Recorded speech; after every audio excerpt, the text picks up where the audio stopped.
Okay, good afternoon, folks. Welcome to the Planning and Land Use Management Committee, the Edward R. Roybal hearing room. Been joined by Honorable Councilmember Jose Huizar. My understanding is Councilmember Koretz will be joining us any minute now.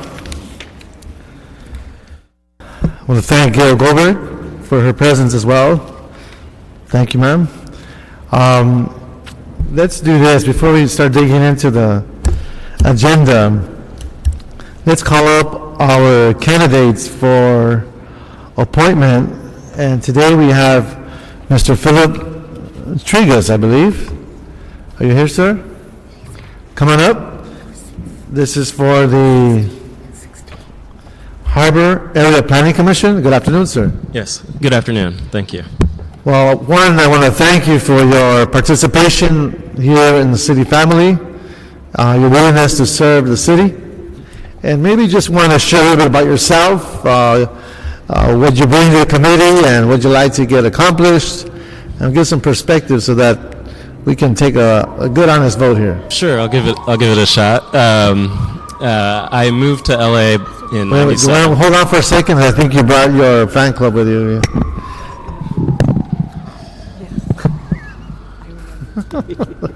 All right, Mr. Rodriguez, go ahead. Okay. I moved here to LA in 1997 to attend grad school here at the Southern California Institute of Architecture, SARC, after receiving my undergrad degree at the University of Arizona in Tucson, and also a brief study in Mexico City in addition to that. I grew up in a family that was very active in the community in Carlsbad, where I primarily grew up, and with parents on library board, school board for many years, planning commission too. And I think my interests come from both of those areas of studying architecture and the community service that I grew up within. I have worked on many projects in LA. I think what I can bring to it, many multifamily housing projects, both with inclusionary housing for affordable living, anywhere from 10 units to 120 units, 200 units on conceptual stuff too. I am currently working on a actual 250,000 square foot transit-oriented district in Santa Monica, a quarter mile from the future hopeful Expo line extension, with post-production offices, residential, workforce, and affordable housing mixed in. So I think that aspect I can bring to it, but also I think in terms of I think as architects, the term green design, we probably feel we've been living for a long time since we started studying, but it's finally kind of caught on. But to kind of speak to that, I just recently finished as the design architect on the Malibu Lumberyard Retail Center in Malibu, if you might have heard of it recently. That just opened, which wasn't LEED certified, but incorporated a lot of green aspects in terms of bioswales and filtering almost 100% of the water that falls onto the site in that regard.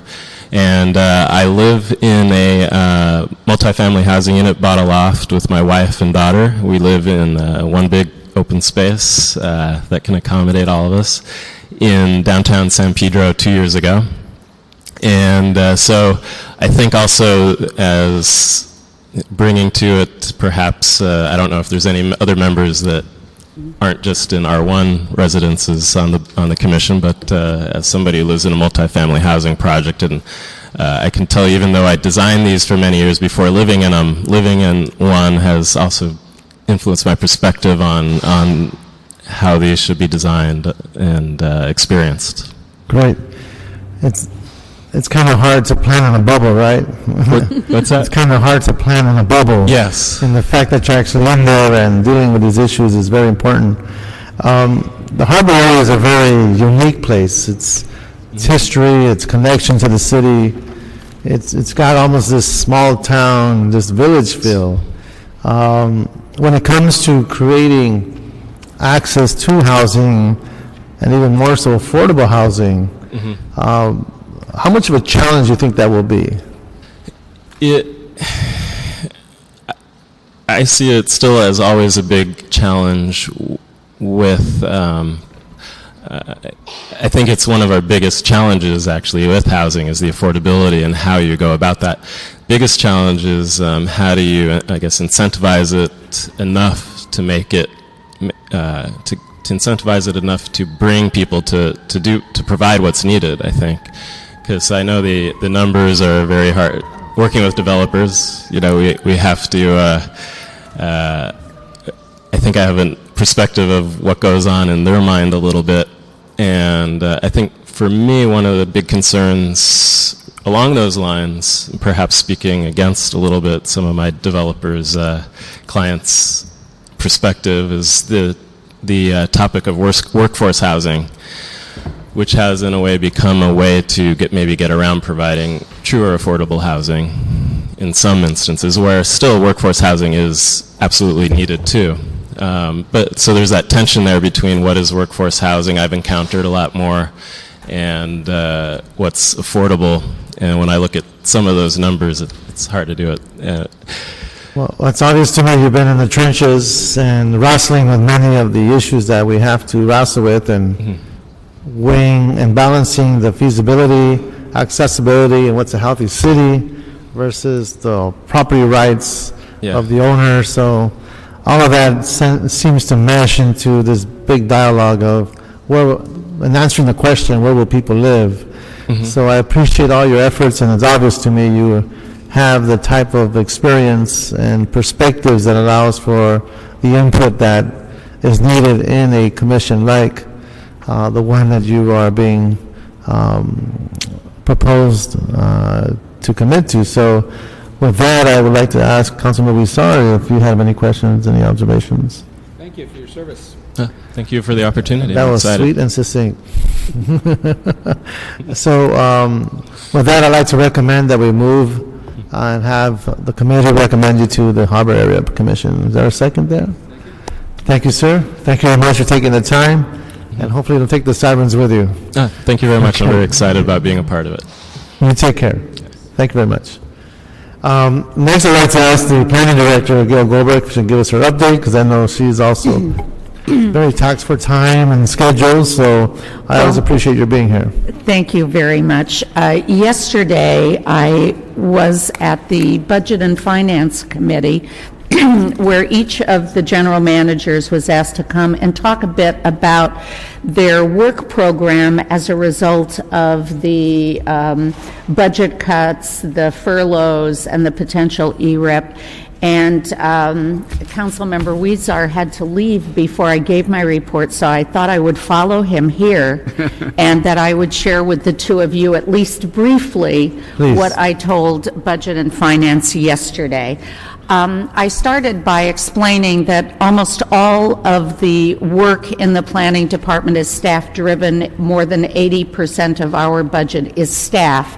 And so I wanted to start with just the staffing impacts. At the end of the last fiscal year, we had 400 authorized positions with about 100 vacancies, but we had a work program that was designed for those 400 people. As a result of the last budget, 35 of our vacancies were permanently eliminated from our budget, and the 69 remaining vacancies were completely unfunded. So there was no money for that, so we were then left with 296 employees, which is about a 25% drop from our work program. As a result of the furlough plan, we have, of our 296 employees, 244 of them belong to EAA and are subject to the 10% furlough, which is equivalent to the loss of another 24 full-time employees. And so we are now down to 272 full-time equivalent positions, which is 30% down from our work program design. More than 90 of our remaining employees are eligible for the early retirement, and if we project that a third of them will avail themselves of it, we could lose an additional 30 positions, would bring our staffing down to 242, which is 40% less than our work program was designed for. The work program that the planning department engages in is generally divided into two major categories. We do case processing, and more than half of our staff works on case processing. The other large portion of our work is policy and ordinance development, and within this part, this is where we do our general plan maintenance, our new community plan program.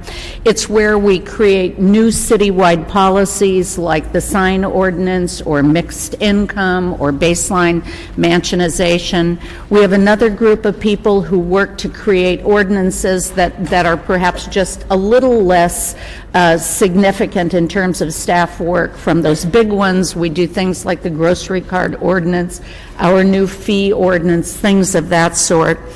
We also, in this category, create new zones, and we apply those new zones. We create new HPOZs, new community design overlays, and we also, in this portion of our work, do our regional coordination for climate change and work with high-speed rail and the metro. So this portion of our work is really the only portion where we can reduce our work program. And our choices are fairly simple. We can either slow something down, we can reduce it through streamlining, or we can eliminate it entirely. So we wanted to let you know that we are working right this minute. We will not be able to come up with a new work program until we know the exact implications of ERIP, which I'm sure we'll know within a month or so. We are going to need your help. Difficult decisions will need to be made in the next year, and we will not be able to provide the same level of policy service that we have before. It's a difficult time, and I think that we are hoping that we can take advantage of this time to do as much streamlining as we possibly can, to look at ordinances and codes for revisions that help to streamline. But again, even that is a short-term investment that will take away from other work. So we're in a difficult position, but we're going to do our best to get through the next year or two. I think one of the, can I say this, one of the influential factors will be this whole fee discussion. Yes. And so when we look at resources from that fee program, I'm just hoping we can maintain a balance, because every part of the city is important. Right. But we also know that there's been an uneven allocation of resources throughout the years that manifests itself in some pretty dire consequences for certain pockets of the city. And so that's one of the challenges we're going to have from an economic development, from a quality of life point of view. So I think part of the reason that the development community has been supportive so far of the new fee is the potential that that will create an anticipated, expected revenue stream that will be used for staffing so that they can get the service that they're paying for. Right. And their support is conditional. Right. So I want to thank you again. I know we're all going to go through some major hurdles. I think in a couple of weeks, if not by the next month, this city will have a realization of just how much is going to be cut in terms of services and how deep the state's actions will be in terms of monies they're going to take from the city and how that translates into our quality of life. So in the month, I think we're going to get that cold reality check. So I thank you for what you do and the staff, and we just got to stay optimistic and positive and make the best what we have. So thank you very much. Thank you. Any questions for the director? Councilmember Koretz has joined us, Paul Koretz. Thank you, sir, the Honorable Koretz. And no questions to the director? Okay. Thank you very much. Okay, so let's go through the agenda and see which items we have on consent and which items will be moved to another date, will be continued. Let's see, so we have, we'll be getting a status on the first three. On the fourth, there's a special, given the cards that we have. On 5, we'll get a status. 6, we'll have a special, given the cards.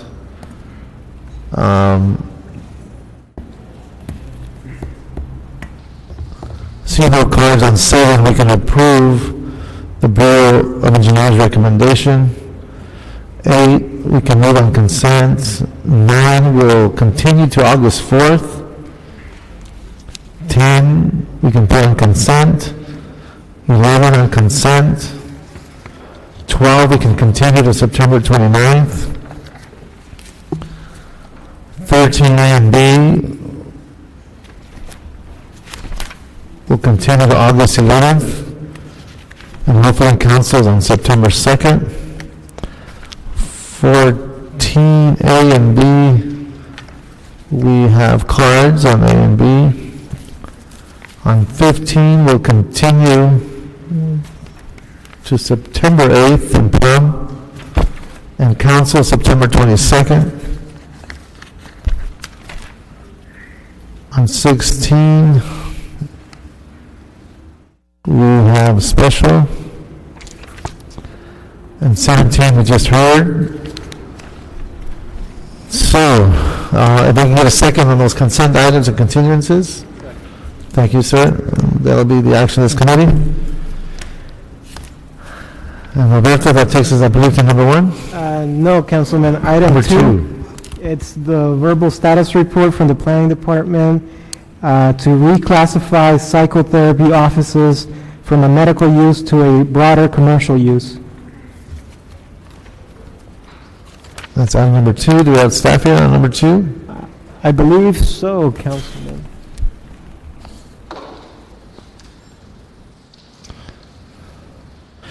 Just give us a status update on how we're progressing on this particular item. This was, I believe, referred to the planning staff on May 19th. The status is it's been added to our work program. Certainly we have a number of other items that have taken precedence on this, but we have assigned staff to this, and we'll be making diligent progress in terms of pursuing this particular code amendment. So it's being addressed, there's staff assigned, but there's no real sense of how long it's going to take? I would estimate 6 to 8 months, given we have approximately 40 different code amendments that the Planning Department staff are working on in addition to ongoing efforts on the sign ordinance. Okay. And what we typically do is we pursue these in the order in which they are referred to staff. Okay, and number 3, I'm assuming it'll probably the same response?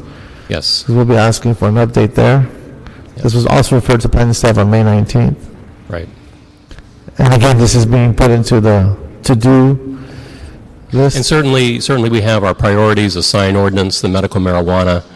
I mean, obviously these are much more important, pressing issues for this committee, so we allocate our resources accordingly. Okay. So I believe that takes care of numbers 2 and 3. And there's no cards. Any questions from my colleagues? So on number 3, you will come back. There is staff here on number 3. Are you reporting on both items, Alan? No, he's Staff. reporting on item 2. Just 2, okay. That's number 2. Okay, let's bring up, I believe on number 3, come on up. Oh, okay. Okay. Good afternoon, committee members. I'm Eva Yuan McDaniel from the Planning Department. I'm reporting on number 3, which is a plum assignment to the department to work with city clerk and ITA on sending biweekly case filing report to the bid organizations. On July 2nd, the planning department met with city clerk staff, and we identified the requirements to get the reporting done and also develop an action plan. We have confirmed that the bid boundary data is in the ZEMA system maintained by the planning department, and the city clerk's office maintains a list of currently 39 bid contact information. And we have already put this information together and developed the following action plan. The Department of City Planning will need about 40 hours full-time resources to program this reporting in an automated fashion, and we will use the boundary data in ZMAS that will allow us to completely automate the process. And we will receive the bid contact information from the city clerk's office, and if there's any update in the future, we will keep the database current. And once that is done, we will be able to send the case filing report to the bids on a biweekly basis. Until that work is completed, the planning department and city clerk have identified an interim solution. We started last week to send the neighborhood council early notification reports on cases filed every 2 weeks to the bid also. So they will continue to receive the reports the same time the neighborhood councils receive theirs. And I like item number two, we also have a full plate of work, and we will be working this assignment into our current work schedule, but I think we should be able to get it done within the next couple of months. I'm ready for any questions you have. Thank you.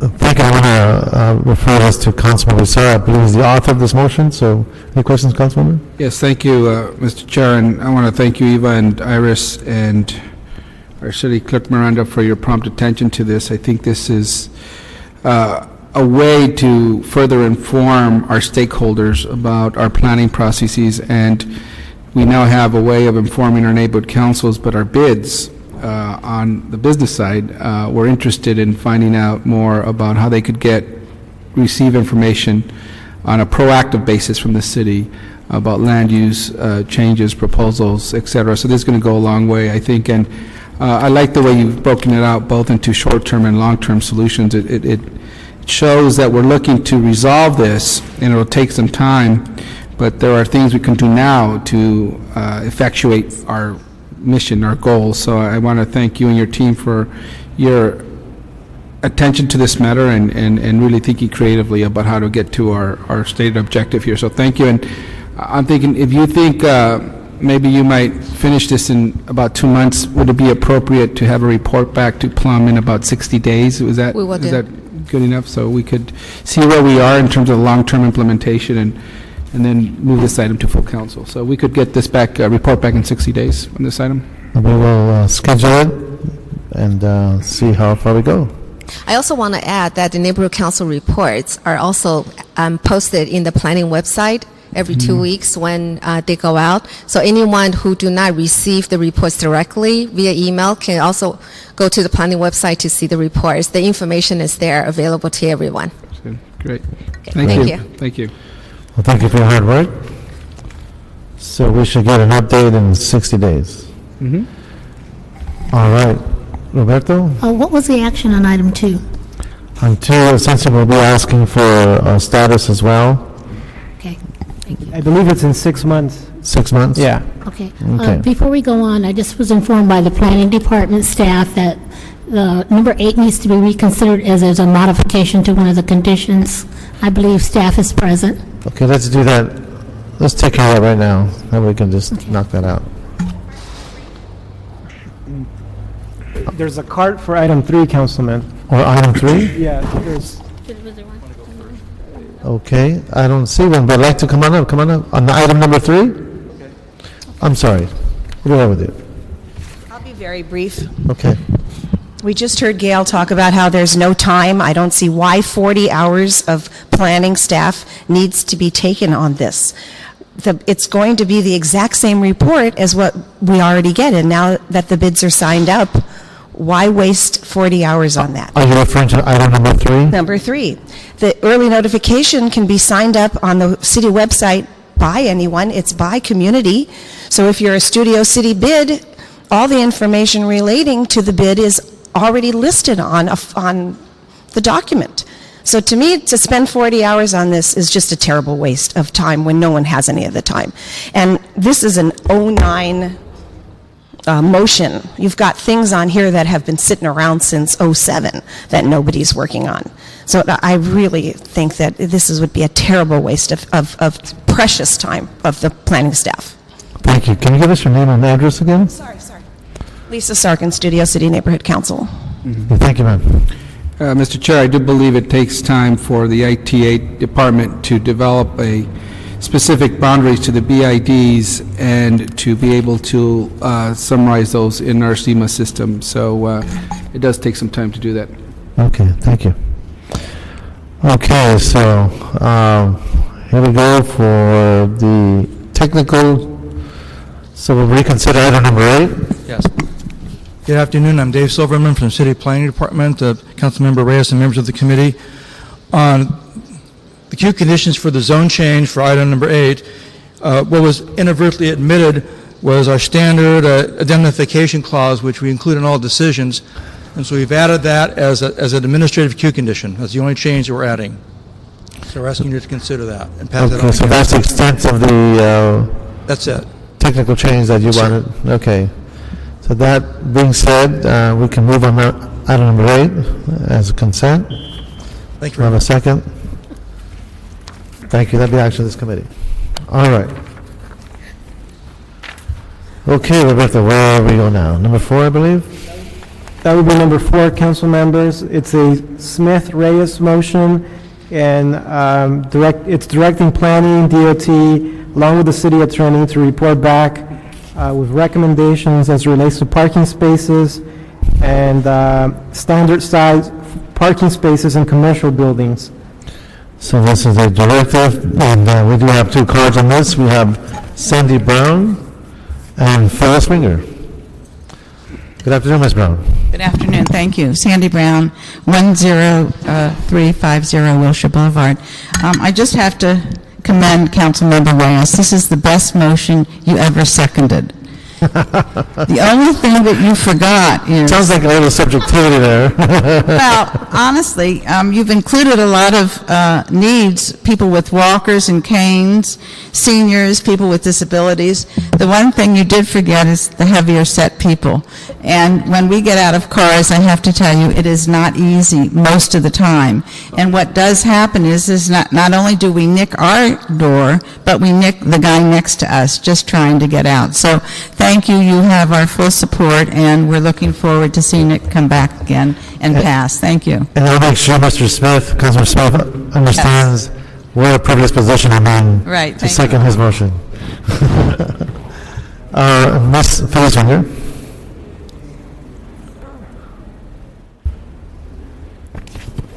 Thank you, Chairman Reyes. Phyllis Winger, representing Councilman Greg Smith, the maker of the motion, along with Councilman Reyes. Councilman wanted me to today bring up what isn't really called out specifically, with today's 30% of today's vehicles being SUVs. They take up a lot of space. And the councilman believes what needs to be done is something put into the code specifically addressing SUVs and doing something so that they don't destroy the regular parking pattern and help mess up other doors, as Ms. Brown just alluded to, when people get out of the car. Perhaps space within the parking lot, even far away from the rest of the parking, and to disincentivize the use of them, but at least have a place for them somewhere that is strictly dedicated to SUVs so that there can be a place without everybody else having to suffer the impacts they create.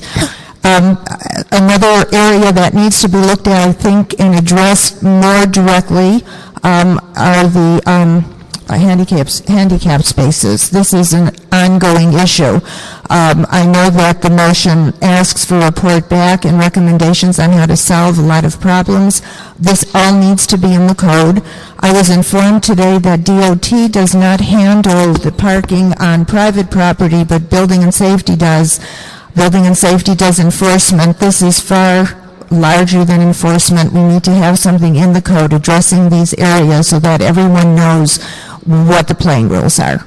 The councilman thanks you. Thank you. Ms. Winger. And perhaps we should also add the Building and Safety Department in terms of working on this issue. So, any questions from my colleagues? Ms. Councilmember? Is there no realistic way to ticket vehicles that park inappropriately in compact spaces? Because I think we've all seen a row of compact spaces where two SUVs park, and in the middle space you could fit a bicycle in if you're lucky. So there's winds up being a lot of wasted spaces. I think that's a recommendation we could include to evaluate the possibility of Madam Attorney, would that be a directive in their report back that they look into actually penalizing people with a ticket for parking in appropriate spaces? Jerry Purge, City Attorney's Office. You can certainly ask them to review that as part of this motion and to make a recommendation. Okay, so that'll be part of our instructions. Yes. And following the question raised by Councilmember Koretz. And do we know what the current ratio is of compact spaces to standard spaces?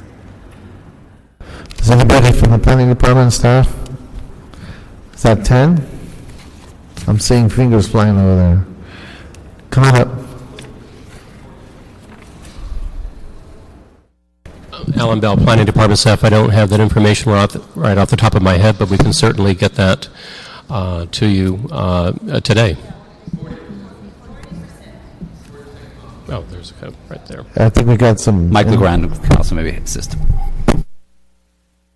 Council members, Mike LeGrand, Department of City Planning. I just heard from our zoning engineer that it's 40% percentage for compact spaces. 40% requirement. 40% of stalls be reserved for compact spaces. Okay. And have we given any direction to how we want that to be changed, or? I think maybe Mr. Garner can speak to the question. Yeah, what we'd like to do is take a look at the motion from council, and we'll kind of look at our current code, what the motion instructs us to do, and also look at best practices of other cities. Recognizing that a lot of people now actually drive hybrids too. That's a bigger trend, going to smaller cars and try and find out where the market's going in terms of that. But also the percentage of parking. I think the motion also talks about the ratio of parking in terms of number of stalls required for certain types of usage. So what we do is go back and do some research and come back to the committee with some preliminary ideas in terms of the different directions that this could take, or if the committee wants us to move forward. Thank you.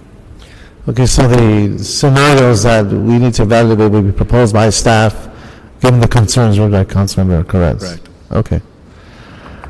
All right, so we've covered all the cards that have submitted an interest. You want to come on up? For some reason, your card doesn't seem to pop up. We had a mistake. No problem. Lisa Sarkin, Studio City Neighborhood Council. I have a question about this. They're all talking about, well, we're going to get to the report. This has been around since 2007, I think. Does anything ever get priority? We know that this is something we desperately need. We did have a lot more staff in 2007. But there's no report at all? Nobody has anything to say about this from any of the departments? How does that work? I don't know if you can answer me or not, but that's what I'd like to know. I don't want to sound sarcastic or facetious, but every week we plow through a whole list of different actions and motions and directives that are channeled to this committee. We have a backlog that probably does go back 2 years that we're still trying to catch up on.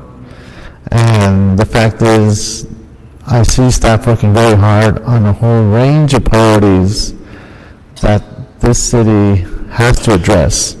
So we're doing our best to get to these motions as quick as possible. And if you like, I can have my staff show you just how deep these actions are. It's just that the last one was from 2009 that's going through faster than all get out. And something like this that's so urgently needed is still nowhere, not a single drop of a report from anybody.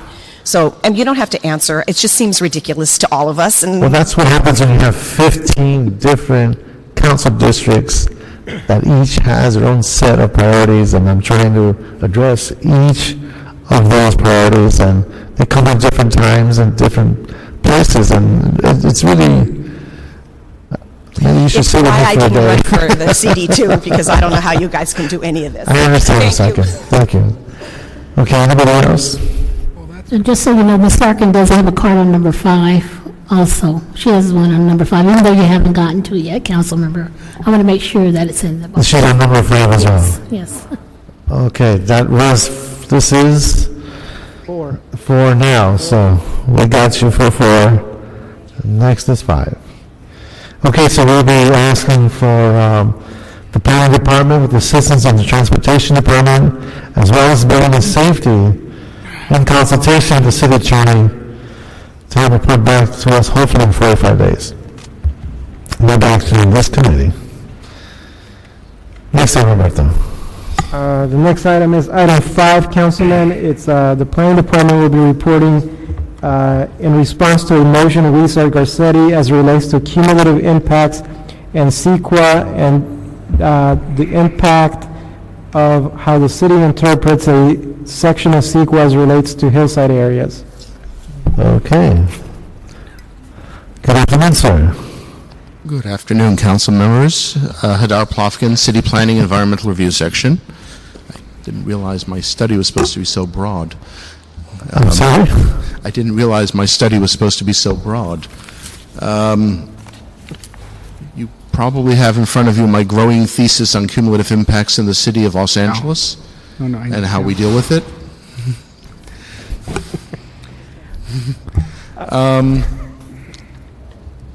Okay. As part of the environmental review process, and my understanding was we were only dealing actually with single-family houses in the hillside areas and how we deal with them cumulatively. And the basic approach to it has always been, if a project in and of itself can be mitigated, then there are no significant impacts from a project, then the project would not be deemed cumulatively considerable. However, if a project is large enough that it would be deemed cumulatively considerable, then we do a cumulative analysis. Normally, those are only for projects that would trigger normally an environmental impact report itself. So when we do projects that are given mitigated negative declarations, we do not, as a rule, do a cumulative analysis. Now, in the hillside areas, we understand that most of the impacts come from construction-related impacts, which are really more temporal rather than in terms of size or scale. And the recommendation that we have always had in dealing with cumulative impacts in the hillside areas is that they should be done when a specific plan or a community plan is done.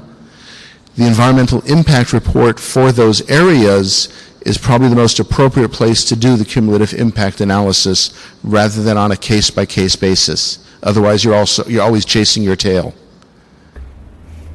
So this basically all distills down to the concept of we should be doing EIRs for specific plans, and that's where most of the analysis for cumulative impacts really should be occurring.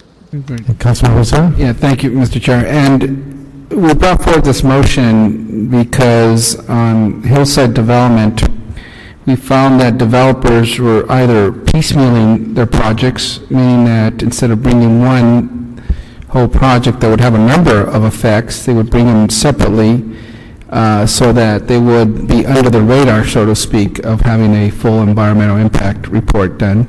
And secondly, the different projects, separate projects on a hillside, the impacts that would have on the public infrastructure, on the ability of emergency vehicles to reach the hillside areas, on the impacts on the natural habitat, when you have a number of new developments happening in a nearby, within a specific neighborhood in a hillside area.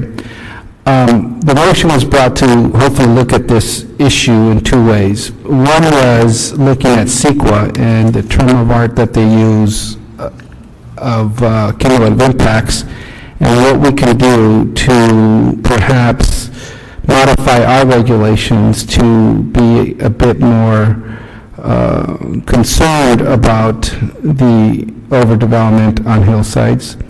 And secondly was, aside from CEQA and the typical analysis that would occur in looking at the CEQA-defined cumulative impacts, to think outside of that and just think, what else can we do in our own planning processes that will mitigate some of the impacts, whether they're legal or within CEQA or not, knowing that there's going to be more than just temporal impacts during construction, but that after you have a number of new developments on the hillsides, when the public infrastructure wasn't built for that, what can we do in our planning processes to mitigate that?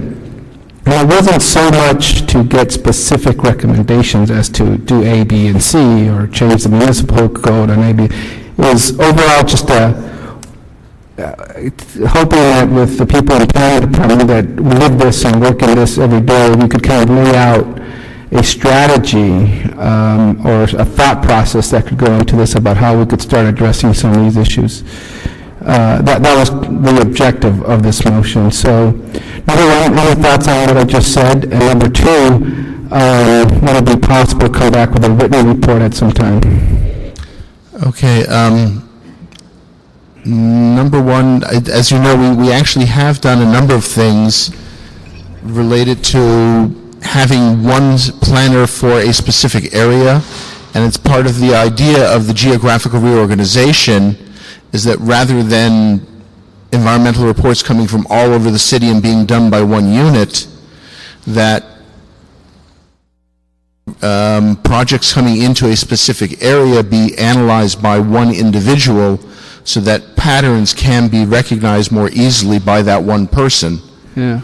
And that's already been done. As you know, Northeast Los Angeles has one planner specifically who does the environmental impact or the mitigated negative declarations for Northeast. The infrastructure problems, those actually are things that have to be dealt with on a plan-wide basis. Simply because it's... What basis? On a plan-wide basis, and basis. In the process of doing the environmental impact report for plan areas, it's just not feasible to have an individual person analyze a complete infrastructure system for their project. The piecemealing issue, again, by having one person responsible for a given area, we're more readily able to see and recognize patterns when one person, one developer comes in, and you start seeing that name show up on a number of different applications. That said, quite often, as you know, in a very, very accelerated market, when things get hot, a neighborhood becomes hot, and it's not piecemealing, it's simply 15 different developers who've decided that's the place that they need to build because that's the hot market. And that's something that we don't have as much control of in terms of piecemealing. Okay. Now, the only things we can do is as we try and coordinate with building and safety over trying to schedule when some of the work can be done so that when there's an export of soil, it's not being done by 5 different sites at the exact same time on one given street, but rather they try to space it out as much as we can within the constraints of the haul route permit process. Okay, thank you. Mr. Chair, if I could, I'd ask that we continue this item for 30 days, and this will allow us some time to continue this discussion offline and to come back hopefully with a written report on some of these thoughts that just occurred, because it's not going to be the last time that this issue of cumulative impacts is discussed in this committee when there are new developments on hillsides. And I know as I've sat here for 3 years, the issue constantly comes up. At least we'll have a reference as to how we could say the possibilities about how to address some of the cumulative impacts that our neighbors are bringing up to this committee. One of the potential factors that, and picking up from what Councilman Rizal was observing, for example, the watershed issues, when you have hillsides that are built out to a certain capacity, and you have certain parts of the city that have been built out more so than others, because specific plans did not exist during that phase of development of the city's history, could that be, for example, available that we should be considering, given the imposition of antiquated infrastructure, antiquated roads that were designed and built before these codes were put in place? Is that an element that could be considered as we go through this thought process? Well, again, because the way CEQA is written, if you have a single-family house or single-family zone and a legal single-family lot, unless there's otherwise an ordinance that overrides, people have a by right ability to build on that lot. So that's the balancing point. Now, the hillside ordinance, the hillside mansionization, specific plans, these are all additional tools that we've done to impose additional restrictions that have given us control over some of these areas. There are still hillside areas that, however, that don't have specific plans over them, that don't have ICOs, that don't have some of these additional controls.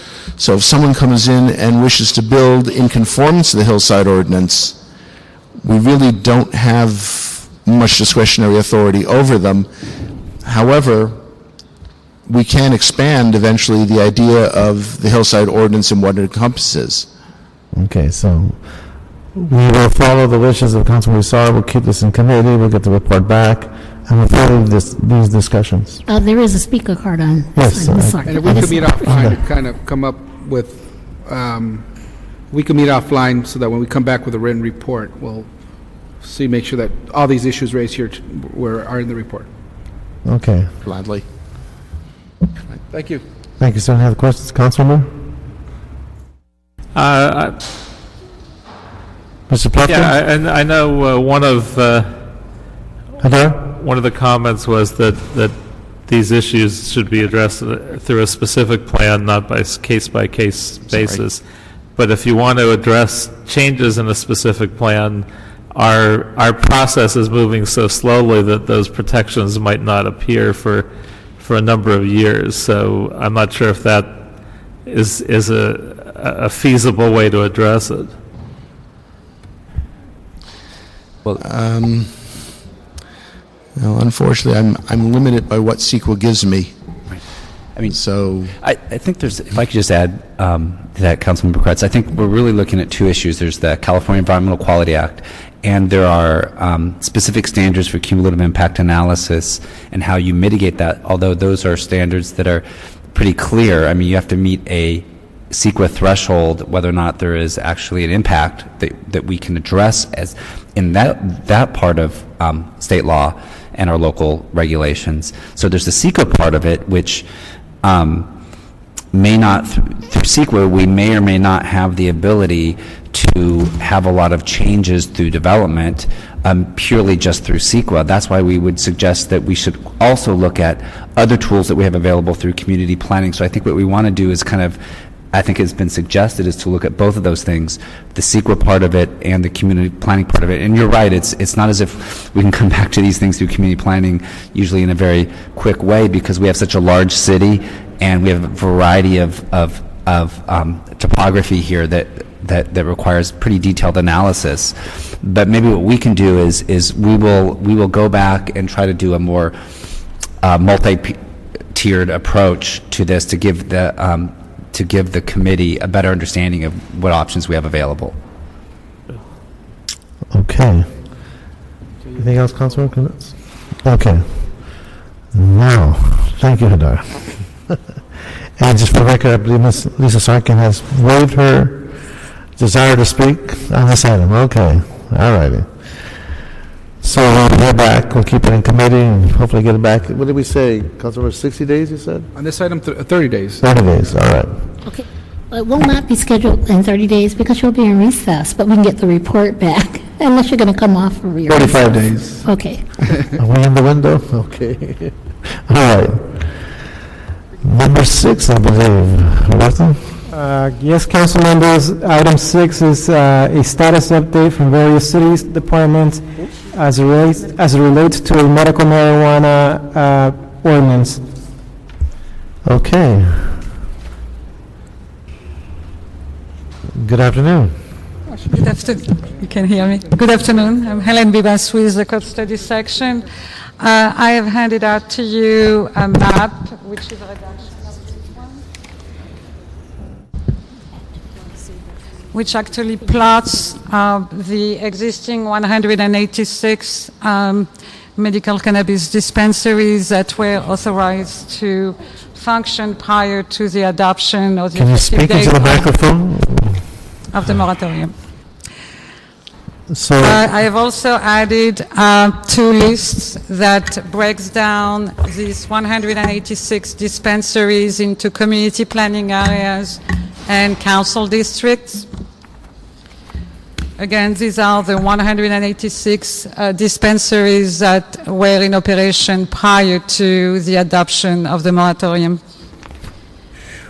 Wow. We are also, and this is to answer a request that the committee made last time, about 2 weeks ago, for me to bring a map for the committee to look and see if any patterns can be identified with regard to the location of those establishments. We are also diligently working on compiling databases and producing maps for the entire city that will look at all sorts of buffer areas for sensitive uses. We are also meeting with the Department of Building and Safety to see what aspects of those regulations can be. What kind of, I'm sorry? What aspects of the potential regulations could be administered and managed by Building and Safety as well. So all this work is ongoing. I have nothing else to present, but can answer questions if you have any. If you were to, just for the record, quantify how much we've covered, given how difficult to put this database together, get your baseline statistics in place, are we at 40% of the city, 30%, 60%? I'm confident to say that we're about 35%. 35%? And we may actually accelerate this delivery because the production of additional maps will be much faster than the initial ones where we had to gather the databases and do all sorts of refinement. So you've been through a learning curve as to get this. Right, and then we will build all sorts of scenarios to see what will be the optimum policies that we could recommend. Again, the idea is to provide maximum access to the needed populations and implement the state law. Okay. Any questions for our planning staff? Yeah, well, Mr. Chair, I have a number of questions on the ordinance that may come to us soon. And I'm not sure, the purpose of today's presentation was to do what? What I want to make sure is that we have a status on their progress and understanding, for example, in this case, through the planning department, what areas have already been reviewed to identify sensitive uses, to identify the types of locations that would be impacted by a facility like this, and to try to essentially understand the sense of space and where they might be able to be established. And again, this is just to understand the physical impact of these facilities and how close the proximity to sensitive uses. Okay, and I have one question on that, but I also have a number of other questions on the actual ordinance, and when would be the appropriate time for me to raise those issues, or questions, or possible proposals on what we should be doing on We that? don't have the ordinance in front of us yet. We will be getting a draft of the ordinance very soon. With all fairness to the new city attorney, he just received the draft to his staff yesterday. Okay. And so he has yet to make his comments and recommendations on the draft ordinance. I believe once he gives us his responses, then we have something to literally work with. Currently, what we're trying to do is get to a place where all the departments are actually communicating with each other, and they are doing that. They have made their input and contributed to the draft ordinance. And so now with the new city attorney, we're going to be getting his feedback. And perhaps when we get that draft back with his comments, then we can address it here in committee and begin that dialogue. Okay. So I'll ask one question today on the proximity of dispensaries near sensitive uses. In the past, we've discussed a number of sensitive uses such as parks, libraries, schools, churches. Now, one idea that has come up to my office, given the number of dispensaries that have arisen in the Skid Row area, is the possibility of defining or including in the definition of sensitive uses the drug recovery centers and alcohol recovery centers, given that the problem we found in Skid Row was that there were a number of recovery centers, and then we saw the medical marijuana facilities going up near these centers, and it just seemed kind of ironic that, people were going to one center trying to get off addiction, and yet, given the fact that we still do not have proper controls in place to ensure that the marijuana is going to those people who truly need it for medical purposes, we wanted to ask whether it would be appropriate or not to list as a sensitive use recovery centers. And I think that's something I believe we could add to sensitive uses. Okay. And I'm sorry, go ahead. So far, the sensitive use is that we have identified and plotted include parks, schools, private and public, childcare facilities, youth facilities like gym clubs, bars and nightclubs, liquor stores and markets, adult entertainment, and places of worships. We have also plotted places of churches, synagogues, and hospitals. So we can definitely add that category of sensitive uses if you so wish. Okay, and in your mapping process, we were told that may create a problem in your mapping process that you've been doing so far, but it still wouldn't be much of a problem. Yeah, well, at this point, we would rather complete that process with those selected variables, and then we can always add them as we come along or more concerns are being raised. Thank you. And, and it's also a medical question that I don't know the answer to, but marijuana itself, is that, can you get addicted to marijuana? I know you could get addicted to chemically based drugs, but I'm not sure if medically you could even say you get addicted to marijuana. I don't think that is even an issue, but still, nonetheless, if you have access to this and we're not controlling it properly at this time, I don't think we should have them near recovery centers at this time. So, thanks. Thank you, sir. Councilman, any questions or observations? Are we far enough along to know in terms of distances whether we're going to recommend 500 or 1,000 feet from a medical marijuana dispensary and a sensitive use, or a medical marijuana dispensary and another medical marijuana dispensary? Do we have any preliminary recommendations? Very rough, a very quick glance at the few maps that we have do not show a lot of acreage.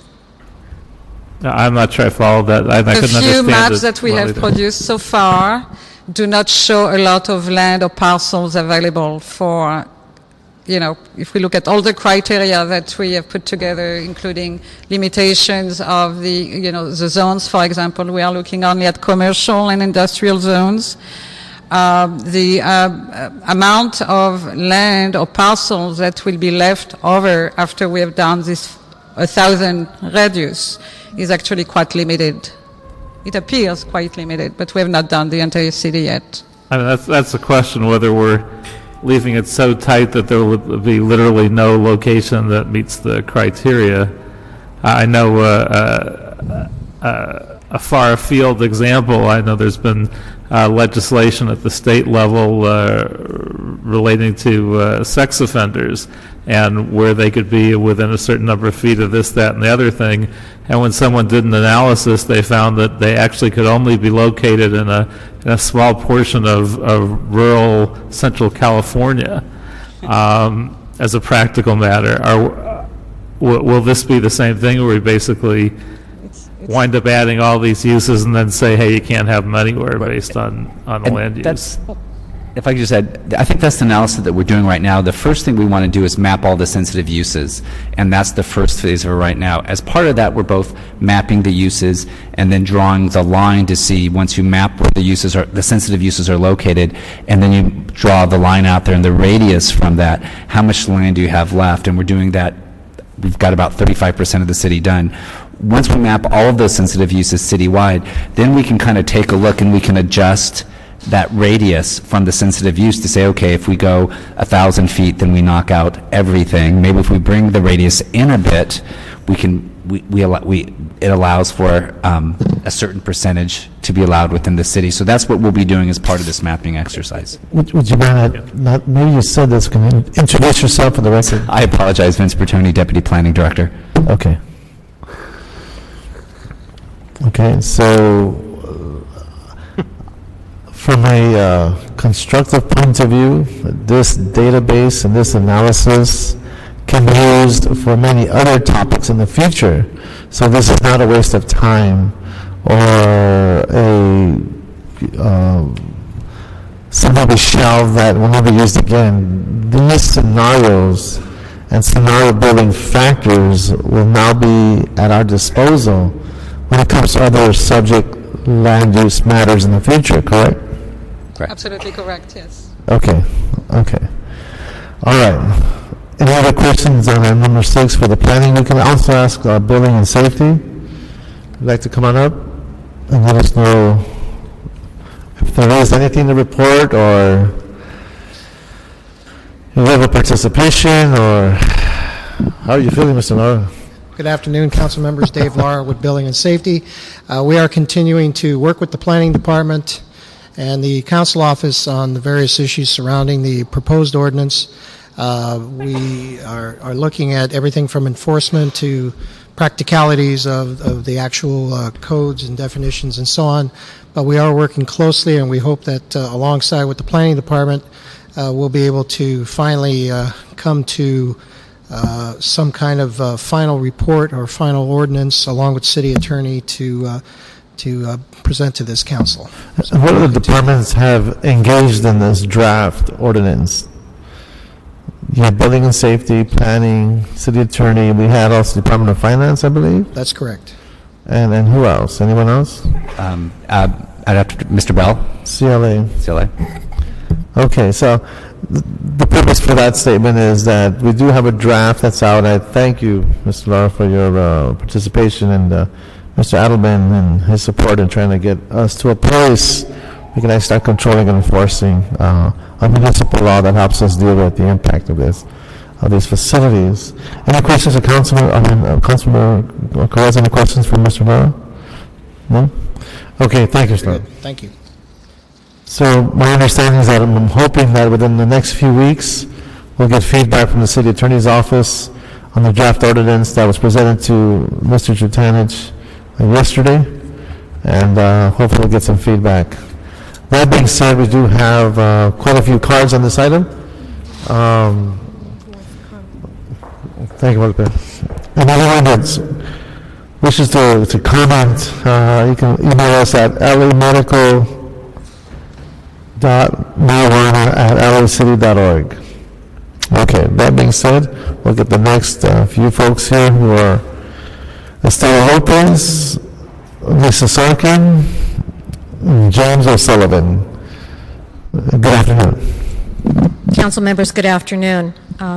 Small little note, Councilman Huizar, thank you very much. Item number 3, much appreciated.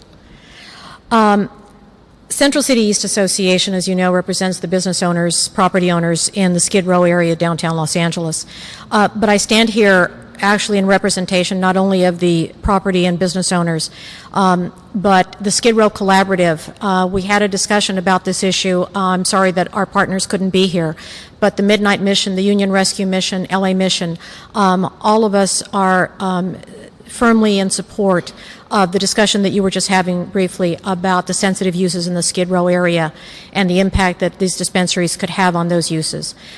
We have very grave concerns. We already have several dispensaries open and operating in the Skid Row area, and we are monitoring them closely. But I hope this is the beginning of a conversation with you, with the City Attorney's Office, and our community to protect that community from an influx of this kind of activity, that the sensitive uses that finally get written into the ordinance do include the drug and alcohol recovery, the missions, the shelters, the places that are trying to help people who have problems with addictive substances, that the significance of those activities in the Skid Row area play a part in the final writing of this ordinance. So thank you very much for paying attention to that issue, and our association and the Skid Row Collaborative will be with you in that conversation. Thank you. Thank you, Ms. Lutz, for your advocacy as well. Ms. Sarkin? Hi, Lisa Sarkin, Studio City Neighborhood Council. Recently, it's come to our attention through Jane Usher coming to our neighborhood council that the collectives, but dispensaries, as they are known, are not operating in a proper fashion according to the law. And I've personally seen people exchanging money. I've seen them out in the street exchanging money. We have 5 known collectives in Studio City that, but with only one maybe having a permit. But is the new ordinance going to address that it's a collective, not a place where people go and actually buy marijuana, medically given to them by a prescription or not? So that's my comment on this.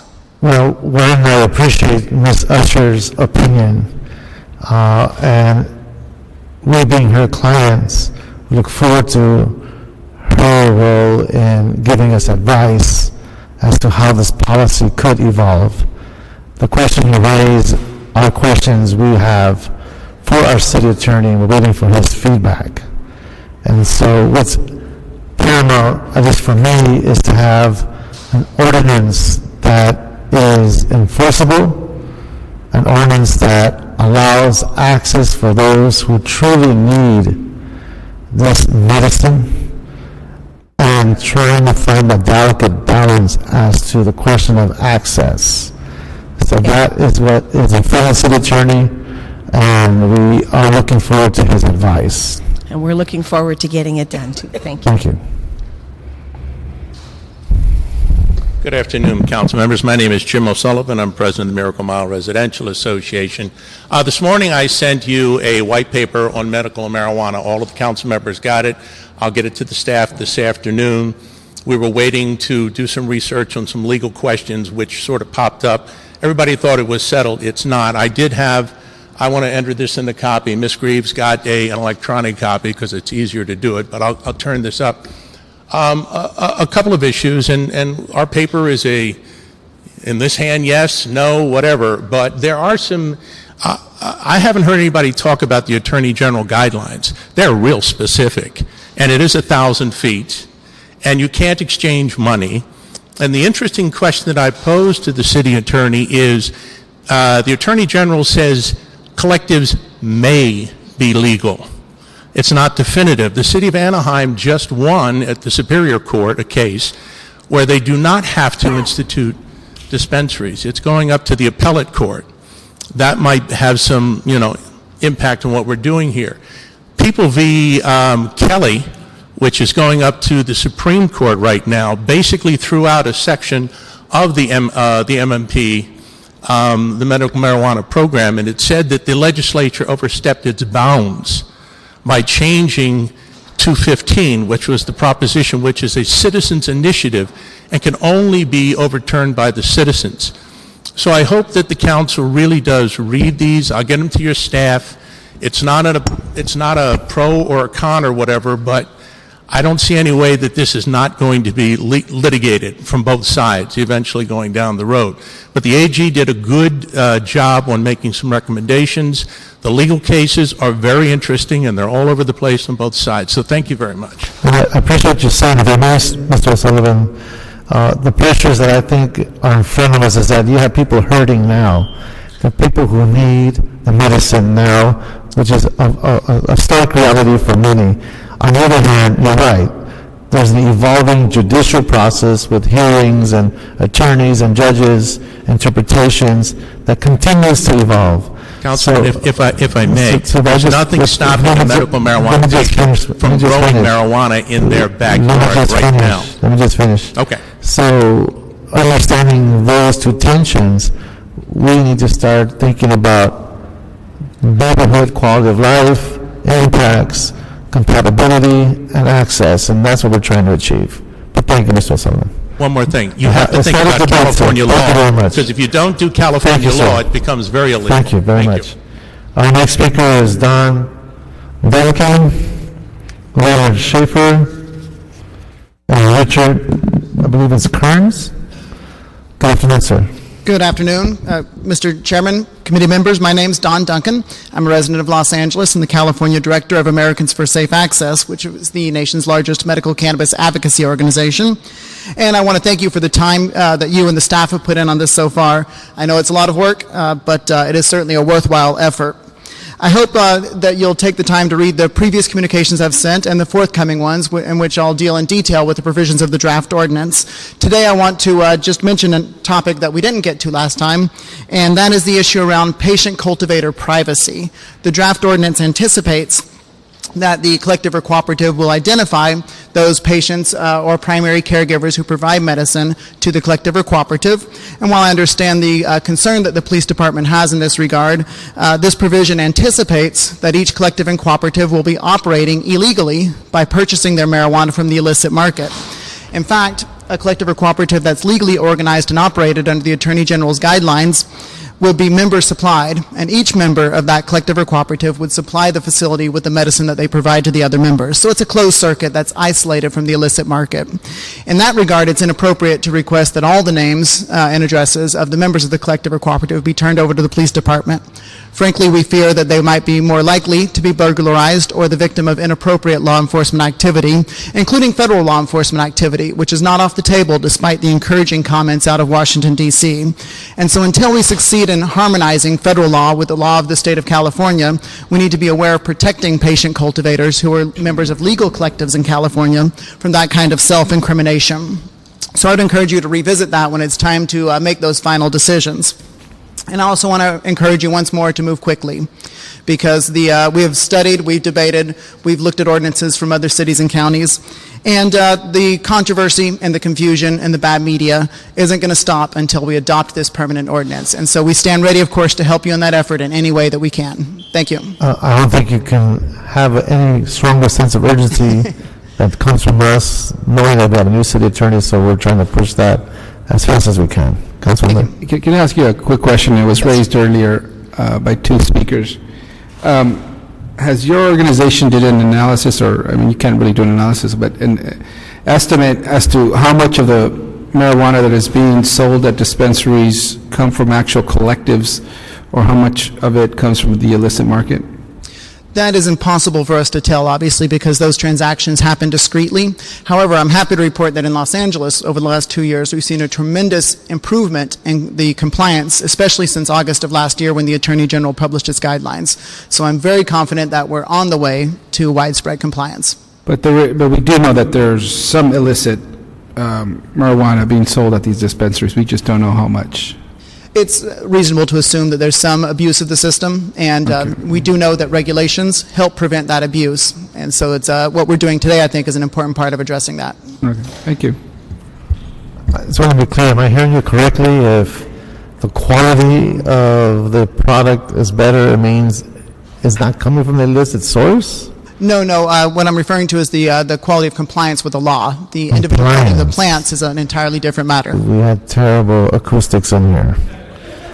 Thank you very much. Thank you. All right. Okay, next, sir. Good afternoon, Leonard Schaefer, Chair Tarzana Neighborhood Council, Chair Los Angeles Neighborhood Council Coalition. In one point, I'm going to disagree with Don. I would love to get into the legal aspects of the use of the term dispensary, but 2 minutes doesn't allow me to do so, so I'm not going to. We're pleased to see that the city is finally moving forward to bring some order to chaos. Many neighborhood council members are concerned with the unregulated proliferation of establishments throughout the city. Some well-meaning, some not, and here's where I'll disagree with Don. Few of them following the legal concepts of either the Attorney General or the state law. This Saturday, August 1st, the Lank will be holding a discussion. We're going to be facilitating the discussion between some city departments and the neighborhood councils throughout the city with regards to this particular issue. Looking at draft ordinances, coming up with some thoughts, seeing how the neighborhood council members would like to see things. I am somewhat discouraged that certain parties that I feel are essential will not be at this particular discussion. One is our city attorney. I'm sorry they have not had the opportunity to delve into this as deeply as they might have in the few weeks that Mr. Tutanich has been in office. I would love to have one of their members present, at least to listen and consult. The other is the Los Angeles Police Department that tells me that because the city attorney has not yet gone over it, except for last May's ordinance, which I considered rather draconian in nature, that they cannot come and comment. And last is the staff of city council members. I have sent an email to each city council member inviting staff. The only city council member so far who has replied is Dennis Zine, and hopefully Brian Perry of his staff will be present. While we are pleased to see this matter moving forward, we are still discouraged that as of this time, the neighborhood councils have not been fully accorded their right to participate as guaranteed by the charter. We would like to have the opportunity to have input before this ordinance is finalized. Thank you. Thank you very much. Yes. Mr. Chair, that actually was a question that I intended to ask, which is how closely are we working with the LAPD in developing these plans? And one that I didn't think to ask but should, since that was brought up, is also how closely are we working with neighborhood councils and homeowners associations to develop these regulations? With the Los Angeles Police Department, we have a dialogue with them. We have been getting their feedback. We've been working specifically closer with the Police Commission President and trying to understand process and logistics and how we can implement and deal with an enforceable law. In terms of working with neighborhood councils, I believe there will be a role for the neighborhood councils, but out of respect to the city attorney, I believe they should have the ability to respond and speak to what they opine in terms of what's been presented so far. The latest draft is a 6-month effort in just trying to understand how the different departments can work together, and it's taken us some very hard work in trying to reach a level of effectiveness in how this ordinance can perform.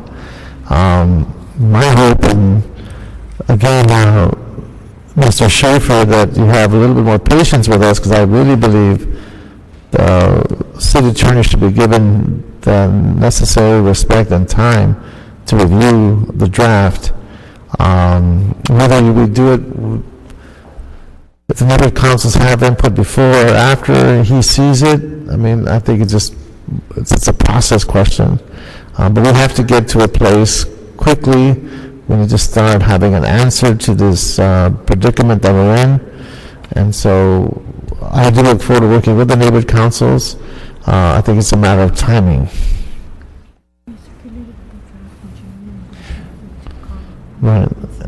And Representative Medina from my office has been taking the lead on this, has circulated, she states we have circulated a draft of this ordinance.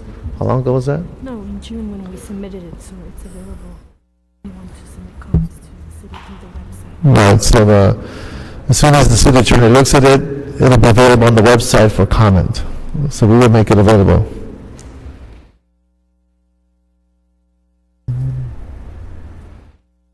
Anything else, Councilmember Kretz? No. Okay.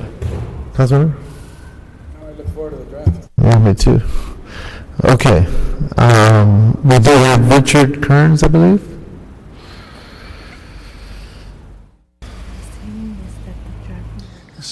Good afternoon. My name is Richard Kearns. I'm a 58-year-old gay man, alive with AIDS, a long-term survivor, and a medical cannabis patient and advocate. I recently relocated from CD5 to CD10. I went to my first stakeholders meeting there, and that was because medical cannabis was on the agenda, and I was very distressed to have a... Currently, if you speak into the microphone, we can hear you better. I'm sorry, I can't, yeah, all right. Basically, the local plum member said that my presence was distracting to any discussion of plum issues about medical cannabis dispensaries. And that is a very frustrating comment to have made, because I need to do this. This is medicine that keeps me alive and keeps my life livable. Okay? I think we need to move forward as expeditiously as possible to get the 187 clinics in place and operating so that they can set the standards for what's going on. I also think you should tap the patient community. I listened to the Director of Planning's status report. There are patient volunteers that can assist your staff in checking out and investigating and processing these things. So please, we're available. We can do this. We don't want clinics selling to anybody. We don't want clinics selling black market stuff. We want safe access for ourselves and for the communities that we live in. So that's what I'm here to urge you, is to move forward with this as quickly as possible. Thank you very much. Thank you. I believe that completes all the public hearing cards. We'll keep this in committee. We'll wait for the response from the city attorney, and it'll be scheduled accordingly once we have his response. So that'll be the action of this committee. Roberto, what's the next item? That would be item 14A and 14B, council members. 14A is the disapproval of a general plan amendment, and I believe there's a correction that needs to be made to the footnote as presented on the agenda. It should be denoted as R3 or R4 on the 6th line of the agenda. And item 14B is the associated appeals. The appeals relate to a conditional use and also a variance, and this project is located in CD5, and it's being appealed by various homeowners associations in CD5. Okay. Good afternoon, committee members. My name is Kevin Jones. I was the city planner assigned to conduct the public hearing for the project. What this involves is really the conversion of portions of existing residential floor area into synagogue-related office uses, and for future development in similar ways if any new buildings are constructed. This is located in a specific plan area called the Westwood Multifamily Specific Plan Area, and the applicant applied for, once again, a general plan amendment, a zone change, and zone variance, which is why this particular project was before the City Planning Commission. After I conducted the public hearing, but prior to the preparation of the staff report, the applicant amended their application and also requested a conditional use permit for the same uses, synagogue-related office uses within residential buildings. On May 14th, at the City Planning Commission meeting, which was also a limited public hearing, the applicant, after the proceedings started, withdrew the application for the zone change, leaving the general plan amendment, the zone variance, and conditional use permits before the commission for their consideration. The CPC's action was to concur with the staff report that recommended disapproval of the general plan amendment for all properties, including ad areas, but approved the conditional use permit and the zone variance and adopted the findings and the mitigated negative declaration with that. The determination letter was then sent out on May 18th, and the aggrieved parties, I believe there were 2 aggrieved parties that filed applications for appeal on June 2nd. The applicant's point of contention for this project are that, number one, is that the City Planning Commission did not have jurisdiction to consider the conditional use permit and the variance. However, Section 1236 of the Los Angeles Municipal Code requires regarding the procedures for multiple approvals requires that if one action is quasi-judicial, then the general plan, in this case the general plan amendment, then all applications shall be considered by the City Planning Commission. Number two, the appellant's contention is that the variance cannot be granted because this action was prohibited by the specific plan. The Westwood Community Multifamily Specific Plan contains parking requirements for residential uses only. Because it's silent on those provisions for synagogue-related parking issues, therefore the Los Angeles Municipal Code is then the precedent and the standards for which they are applied. In this case, the variance was considered for 10400 Ashton Avenue property.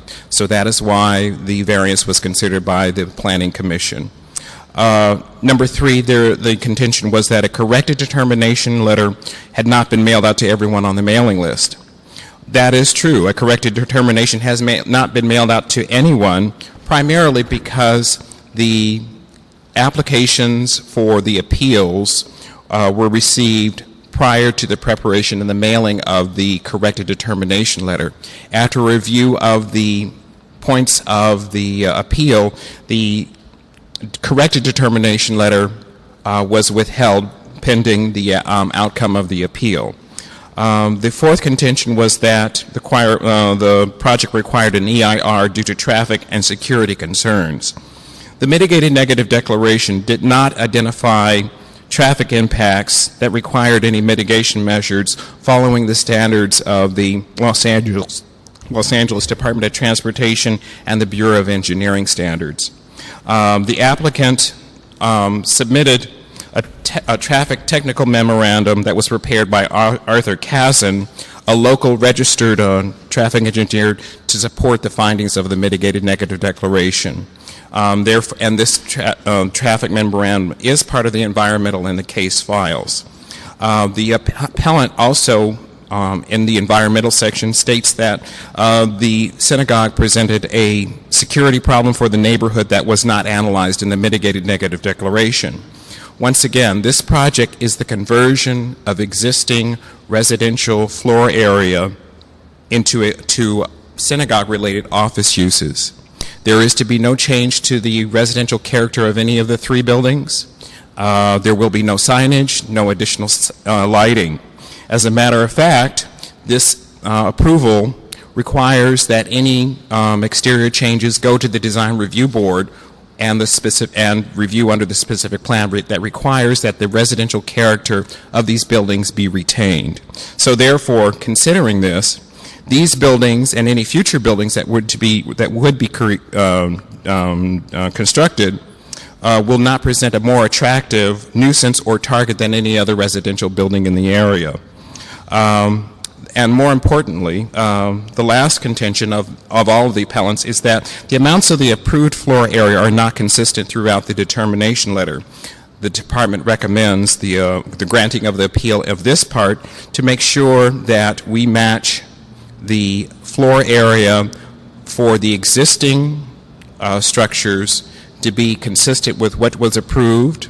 There are also conditions that also talk about partial construction of the project and only building one building, and then there are provisions that talk about reconstruction of entirely new structures on these three sites. And the planning department concurs with that portion of the appeal that says that the square footage amounts need to be more clearly delineated for if it's existing structures to remain, if only one is to be built, and if all three. With that, I'll close my presentation and allow you to consider the other presentations. Just so that the committee members will know, I understand that the applicant and a number of homeowners associations that are vested in this area have been working together to come to a conclusion on a portion of their appeal rights, and I will then step aside and allow you to hear from other people. Thank you. Committee members, just so that you'll know, I need to make a clarification on the agenda relative to the restrictions in for the footnote. It's either to the R3 or R4 zone. That's one clarification. Thank you. John Hunsaker. as Kathleen Wright, and you are one of the appellants, correct? Mr. Chair, before we start, could I clarify one thing that was made in the, comment that was made in the presentation? It wasn't clear to me in the presentation that why there isn't a notice problem in terms of not mailing a corrected determination to the appellants. My understanding is that that was determined to be not necessary because the change would not provide a greater right or a greater square footage, but in fact the correction provided for a considerably lesser square footage. That is part of the reason why the corrected determination letter had not been mailed out, because once again, first is that we did receive the applications for appeal, and that was part of their contention, which is why we're here today. So we did not mail out the corrected determination letter, so that if we do that, this will be settled out correctly for your consideration. Thank you. Thank you very much. Okay, so we have John Hunsaker as Kathleen Wright. Yes, I'm Kathleen Wright, and I'm representing John Hunsaker and the John Hunsaker Trust. John Hunsaker is the owner of the two buildings that are situated literally surrounded by the Cedars-Sinai 3 buildings that they've purchased. Now keep in mind these are residential buildings that they purchased, and Mr. Hunsaker's property is a residential building that is home to 12 residents. And he has consistently objected to the expansion of the Sinai Temple based on several ideas, but the first, of course, is that this is a residential neighborhood. These are residential properties. The original application even included his properties as the ad areas without his permission. This is a property rights issue, and this is incorrect to allow this. And more importantly, there is this concept of spot zoning that occurs when you add a change of a variance where you've allowed a conditional use permit that in effect is a change of zoning. It must be acknowledged to the citizens that that is not correct, and that is illegal, and that is called spot zoning. So I'm here to stress that in his behalf and his trust, and he's also asked me to let you know, by the way, he's a mature man who's very frail. Otherwise he would be here today, and that's why he's asked me to be here in his behalf. But for the record, he has objected consistently, and I'm sorry that I'm boring you. Oh, it's just been a long day. Do you have a question? Yes, I do, after you finished. Okay. But the spot zoning is illegal, and he wants that for the record that he is a residential owner and the people that live there are residents and literally surrounded. By the way, I am one of the residents. I live at 1235 South Beverly Glen. He lives at 1237. That's a good question. Thank you, please. Okay. I thought it was mentioned that there was some agreement reached, and so you're... No, there's no agreement with Mr. Hunsaker. No, okay. That's a misrepresentation. Oh, okay, thank you. Nor the residents. Okay, thank you. So was that correct when I heard that the planning department said there was some type of agreement reached or some consensus reached? I don't think the agreement reached was between this particular property owner. I suspect I see. Okay. It's between neighborhood associations and the developers, my understanding. That's correct. But this property owner has two buildings in the middle of these three buildings. So they're situated, if I had a map for you, one building, his two buildings, and then their two buildings. So it's literally surrounded, and 12 residents live there would be exposed to asbestos and methane. Thank you. Thank you. Mr. Chair? Yes. I wonder if it would make sense to have the presentation of the project first, because the testimony doesn't make as much sense without the context of the project. So why don't we have the staff give us a description of the project, and do you have any maps with you? In front of us, we do have some maps. I believe each one of us has a report. Do you have this? And I don't know if it would also make sense for the applicant to present the project as well. Well, that will follow once the presentation. Okay.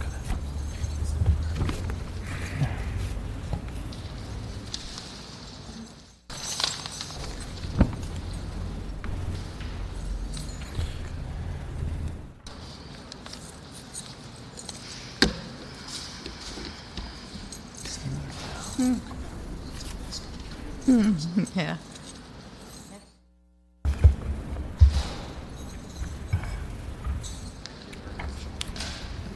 Sorry to keep the commission or members waiting, or the committee members waiting.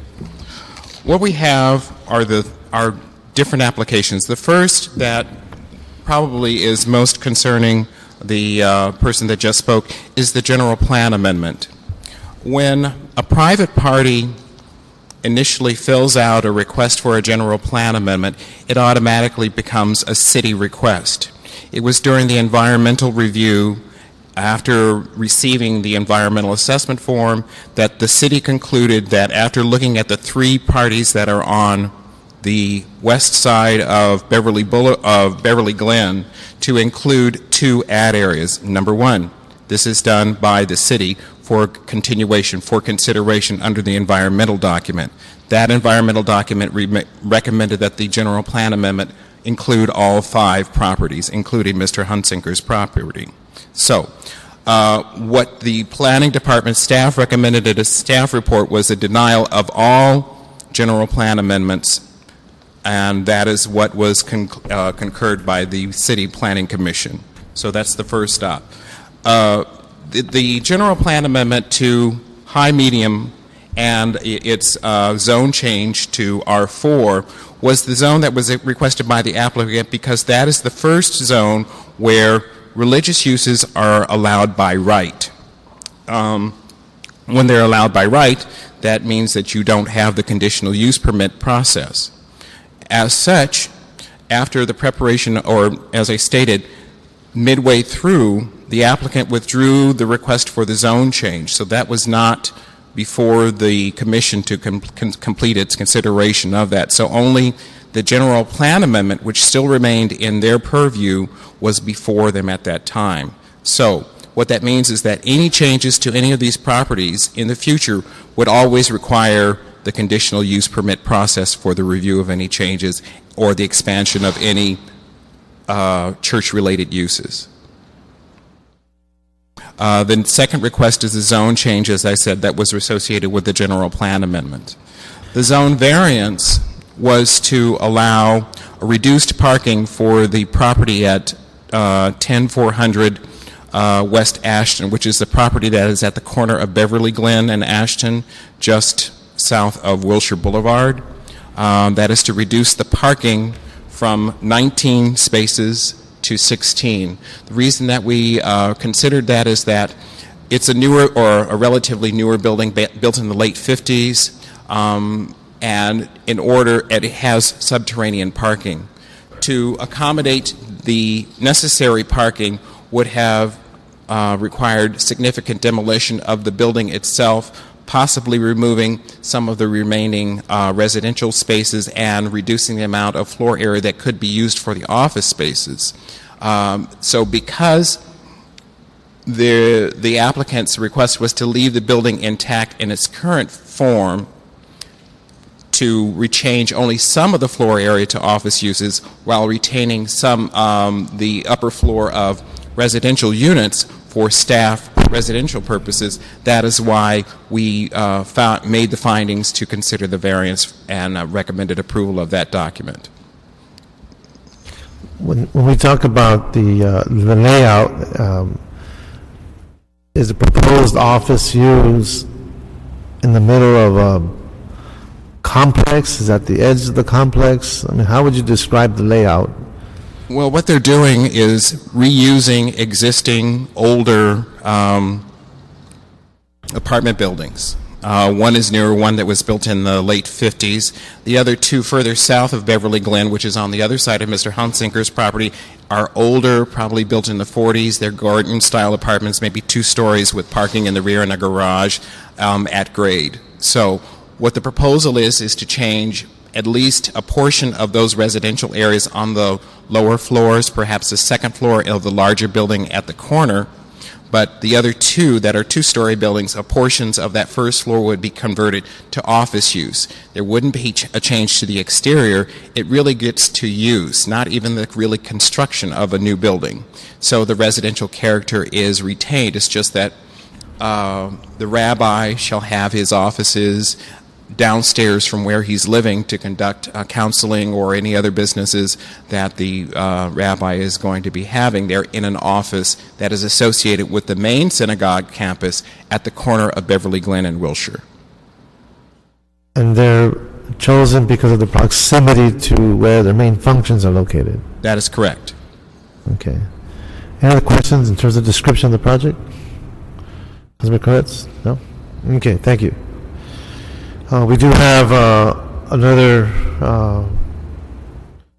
speaking card regarding,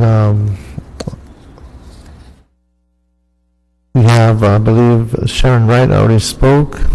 Oh, no, Sharon Wright, come on up.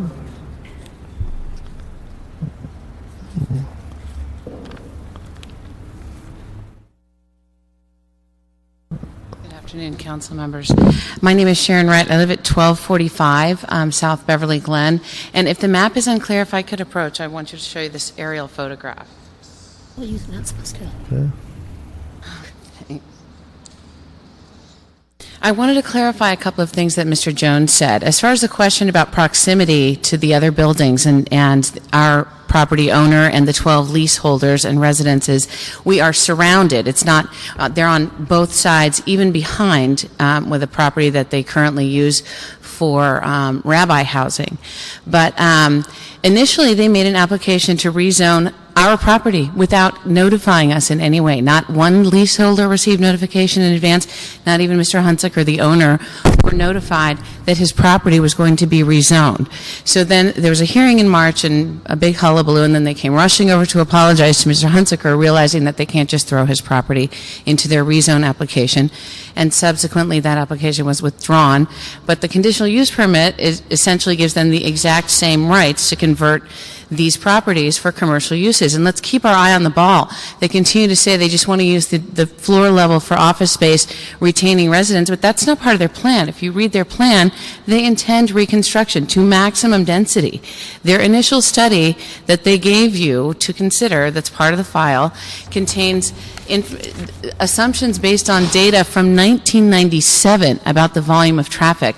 Another one of the ad area, which is now called the additional properties, the donut hole of this construction zone, if you will, is going to show you some photographs taken recently of a very typical event. So what they're asking you to do is to take a very messed up area and have a blank check to, at any point during their conditional use permit, rebuild and make it even more jacked up than it already is. Their maximum density for that little tiny building that's between our property and this gentleman, Frank Veltri, is going to talk about his homeowners association, which is directly on the other side of their Beverly Glen property. And you can see on that map, these are very disparate properties. They can't possibly fall under the same assumption of less than significant impact. One of them has an entrance right off of Beverly Glen where there are 24,000 cars passing at high speed every single day. There's no ingress, there's no egress, there's no turn lane of any kind to go left or right into those properties. I've been rear-ended, other people in my building have been rear-ended just trying to turn into our driveway. Well, that's where they want to build a senior center to the maximum density of 60 people. How can that not impact the traffic? And their study says that it's less than significant increase because seniors don't drive that often. Well, out of 60 people, there's going to be a whole lot more of them with cars. You can see the limited street parking there are 4 available spots in front of our property and the property next to us in question. The prior expansion with the cumulative impact on this area, once they installed the school, they red curbed and we lost, I believe, 20 public parking spaces. People won't even come to visit us anymore. They make us go and visit them because it's impossible to find parking when the temple is having any kind of a function. The other Miss Wright, Kathleen, who was here representing our owner, neglected to mention one thing that Mr. Hunsaker wanted us to emphasize. It is the intent of him and his trust that the temple shall never own this property that they refer to as the ad area or the additional properties that is centered and walled in by this project that they want to develop and at our expense. It's going to be our health impacted. It's going to be our traffic impacted. There have been deaths, traffic accidents on Beverly Glen, people pulling out. This is not the de minimis change that they're suggesting. If you give them the conditional use permit, sure, maybe for a year they're going to have office spaces in the bottom floors, but their long-term plan is far different. I've met with Mr. Lessner at the Temple. He showed me the drawings. They have beautiful renderings of the big buildings they intend to build there. So let's not lose sight of what this gives them permission to do. So I'm sorry to be so emphatic, but I've been very disappointed by some of the tactics that they've used in this process. And one more comment about those tactics. It was represented that some HOAs reached an agreement with the Temple in terms of the terms that they're going to honor. I believe Sandy Brown is going to speak to this. If you would like to ask her the boundaries for HOA, they don't even come into the area. They're not even in our jurisdiction. They are north of Wilshire. They can avoid that area altogether if they want. The only one of those, two of those HOAs, one is Mirabella, which is a beautiful ivory tower, unaffected in any way. They pull into Wilshire, and they have valet parking. And then the only HOA that's even in the area, within the boundaries, is Westwood HOA. And even the majority of the Westwood HOA members are not in support of this expansion. So the representation of the president that they are is also misleading. So thank you. Thank you, Ms. Wright. Our next speaker is Sandy Brown. I think it's the last of the appellants. Thank you, Sandy Brown. I'm president of Holmby Westwood Property Owners Association. We're 1,100 homes north of Wilshire Boulevard, but I'm going to speak today on behalf of all of the groups that participated in this planning development community planning agreement. That's Holmby Westwood Property Owners. Westwood Homeowners Association is about 3,000 families. Comstock Hills Homeowners Association, about 300, and my association, and the Mirabella, I believe, has about 124 units as well. I do want to make a few corrections that Ms. Wright just spoke about. One is that the community was very opposed to a zone change on this property. We felt a lot more comfortable with a conditional use permit, and that is, in fact, how we ended up. We certainly did not give them a blank check. We have been working on this project since October the 24th of last year. We have had numerous meetings. I can't even begin to tell you the amount of time that all of the associations have spent sitting down with Sinai Temple, with their staff, with the clergy, and trying to find something that we could do for the temple that would solve their problems while they were, in effect, taking care of our issues as well. In that regard, all of these residents, thousands of them representing these associations, signed on to this agreement. Let me just tell you one thing in terms of how these directors are elected. We are elected by the body at large. So if our membership is 1,100 people elect us as board of director members. We serve to represent the association. We are not self-appointed. We are truly representative of the community. In another vein, this particular agreement has been sent out to all of the board members. All of the board members on every single one of the associations voted to support this development agreement, or planning agreement, I guess. So I want you to feel very comfortable in knowing that the community surrounding the synagogue feels very comfortable in the agreement and thinks, in fact, that we really did a very good job over the months that we've been working on this. We know that Sinai needed the office space, and we tried to make it so that they would get their office space, but that the buildings that they now own would be reserved and look like residential buildings. There's two agreements here. One is on the properties that Sinai owns today. The other is if Sinai decides to tear those buildings down and build new structures. So we literally have two agreements to protect the community, and it lasts for 30 years. And this goes well beyond what a by right development could be. No child care. We've eliminated not only child care, but we've also made sure that the ingress and egress remains on Beverly Glen so that it doesn't get onto Ashton. There would be no density bonus under this agreement, no RAS 3 or no RAS 4, in addition to which Sinai Temple is providing 80 additional parking spaces under the new build-out scenario. If they should tear down their property, it would be 80 spaces over what is required. The adjacent homes on Holmby Avenue just behind...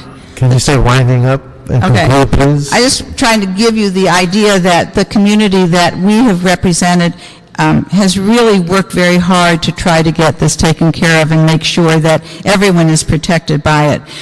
There's one issue that will come up, and that has to do with senior housing. Sinai Temple in the future may apply for senior housing at 400 square feet per unit. And I just was at the opening of the Belmont Assisted Living Project on Wilshire Boulevard, and there's a very strong feeling among those who take senior housing and work with assisted living people that the smaller you make the bedroom, the greater the need is for the senior to get out and take advantage of the programming that's going on within the building so that they don't feel so comfortable in their room that they want to stay there the whole time. So we feel very comfortable also in the 400 square feet. And we urge your support. We got a good deal. Sinai got a good deal, and it was a win-win situation for the whole community. Thank you. Thank you, Ms. Brown. Our next speaker is Ben Resnick, followed by Richard Agay. Thank you, Mr. Chair. Ben Resnick with Jeffrey Mangels, Butler, and Marlboro, and I was hoping to be able to speak after, I guess, the other appellant, Mr. Agay, in case I need to respond. Okay, well, let me hear from the other appellant as well. Come on up, Mr. Agay. Richard Agay, I'm not technically an appellant, but I'll speak anyways. First of all, with all due respect, Councilman, I don't believe that the code contains any no harm, no foul. The decision is the decision, and the only decision that exists of the CPC is of June 5th, and now we have verification of the declarations we submitted that was never mailed out. I don't think that we can go behind what is in that to say that, no, it doesn't hurt anybody. I think it's only when was that mailed out or was it mailed out. Secondly, with all due respect again to Sandy Brown, there may be 3,000 homes in my area, because I live in the area supposedly governed by the Westwood Homeowners Association, but there's only a speck over 300 members in that association. So let's not over-dramatize how important these homeowner associations are or whom they represent. They hardly represent 3,000 members, and they don't represent me, and I am a member. Now, you heard Mr. Jones state that because there was an application for a zone change and a plan amendment, the CPC had jurisdiction. But as my July 21st letter points out, what the code says is if the project requires legislative approval, and that would have been either the zone change or the plan amendment, then it can be heard by the CPC. Otherwise, these applications should have been heard by the zoning administrator or the area planning commission. Next, with respect to the, oh, by the way, in the case of my association, there's been no resolution authorizing this agreement to be signed. Now, you're sitting here as an appellate body and a quasi-judicial function. One of the required findings for these two things is, quote, that there are special circumstances applicable to the subject property that do not generally apply to other property in the same zone and vicinity. Now, notice that this is not merely special circumstances or special circumstances regarding use, but it's special circumstances applicable to this property, and even that's not enough. It has to be shown that these circumstances don't apply to the rest of the properties in the area. Keep going, please.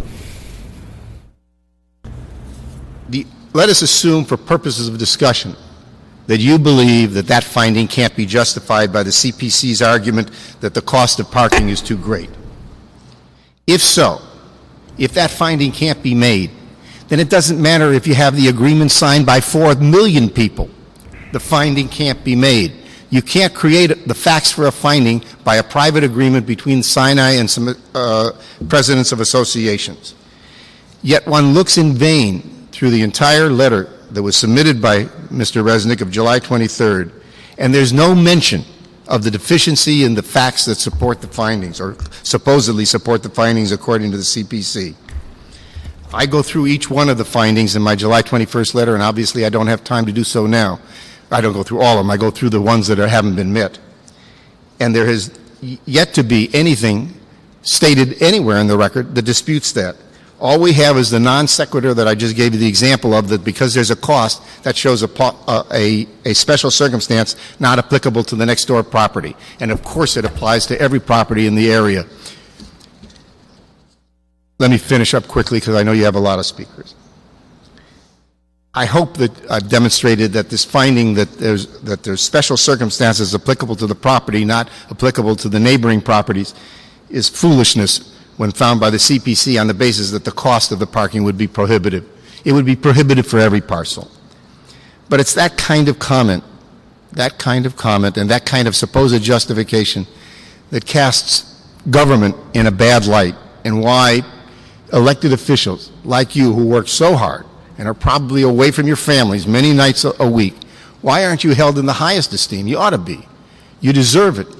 But this kind of adopting the kind of logic that the CPC used and the absence of real facts to support the findings is what leads to this, and I ask you not to go down that road. Thank you. Thank you, sir. I believe that covers all the appellants. There was one other speaker. You want to, where did she go? Okay, you want to come up? And if I don't have her card, I'll get one, council member. Okay. If you should have it, but if you don't, I'll make sure I get Would it. you come on up, please? Are you, okay, come on up with the appellants, if that's... Good afternoon, sir. Good afternoon, council members. My name is Frank Veltri. I live at 1277 South Beverly Glen, unit number 204, which is directly next to the, I believe it is 1255 through 1259, which is part of the area that they're looking to modify. My living room window faces this area, and I have a 4-year-old, and I just can't imagine that an office building or offices going in next to my unit with people coming and going, taking up parking spots, smoking outside my unit, secondhand smoke for my 4-year-old. Right now, when I have guests over, they have to park 2 blocks away just to get to my unit because parking is so scarce in the area. I've personally seen when they have events there, the security guards opening trunks and checking for bombs in cars for terrorist activities that could be going on in this area.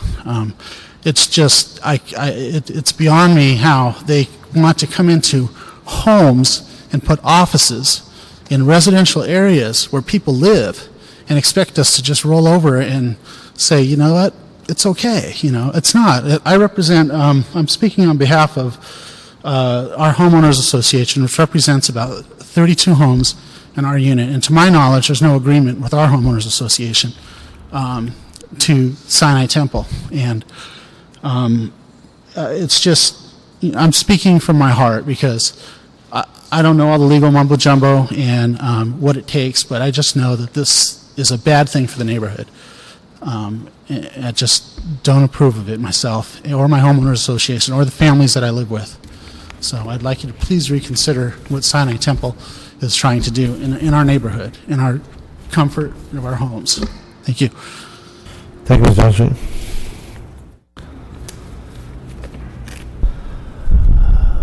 Good afternoon, ma'am. Chairman Reyes, thank you very much for listening to opposing viewpoints. First of all, it is not true that thousands of residents approve. Would you give your name for the record? I'm sorry. Give your name for the record. My name is Linda Toth. I've lived for 17 years in Mr. Hunsacker's apartments, and I've witnessed many broken promises from the Sinai Temple, and I personally have suffered all kinds of intrusions, and I deeply resent Miss Brown indicating that there are thousands of people supporting this. The people here that have come, I estimate there are 50 people we represent each, and we still probably have not counted them all. Cuba Gooding Jr. once said, "Show me the money, I want to show you the pictures."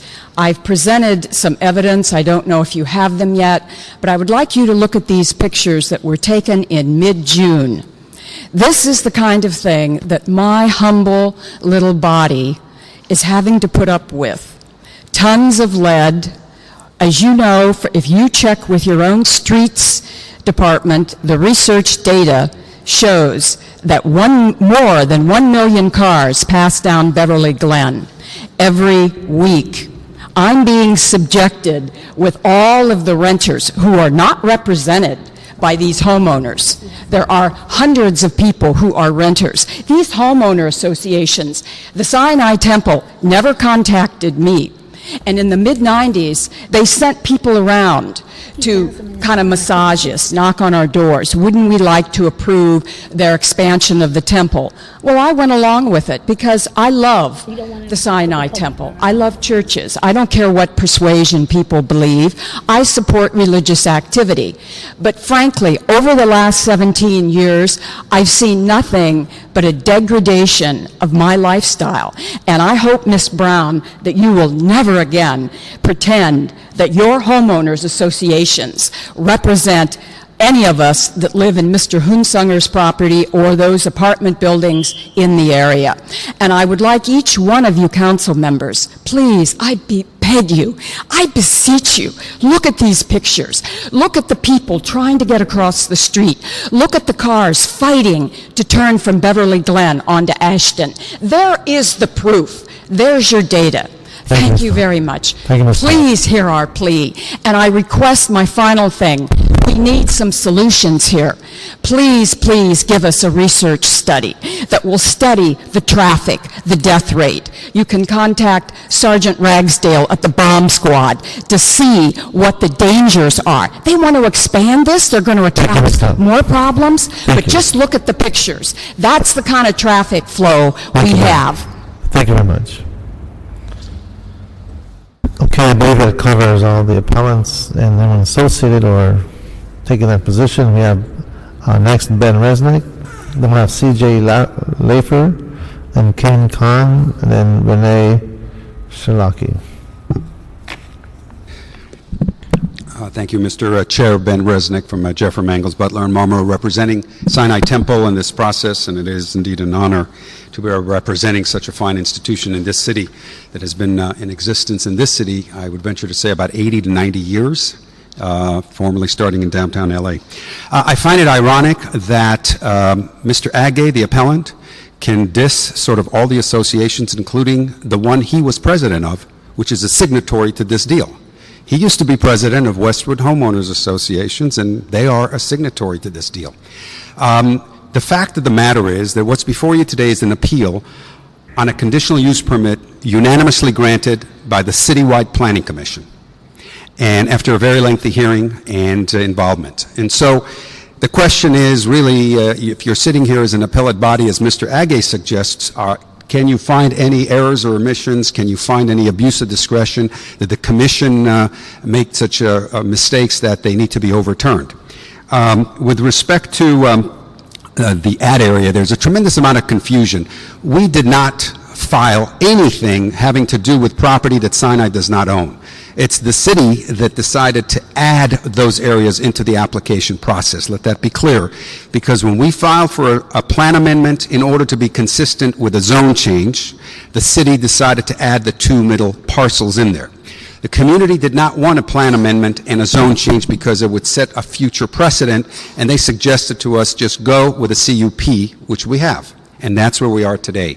It's unprecedented to have a written agreement signed by these four organizations, well-known, have served the Westwood community for decades, and it is a very detailed agreement. So aside from the fact that the city imposed many conditions through its CUP process, we have even more conditions agreed to between the private parties to protect the community now and in the future, should Sinai ever decide to demolish any of the buildings. Finally, on the variance, Mr. Agay spent almost his entire time telling you... Just pause for a second there. You did say that can you repeat that about replacing the buildings or knocking down the buildings? What did you just say? The current approval, the conditional use permit, is to be able to utilize the existing buildings that are there.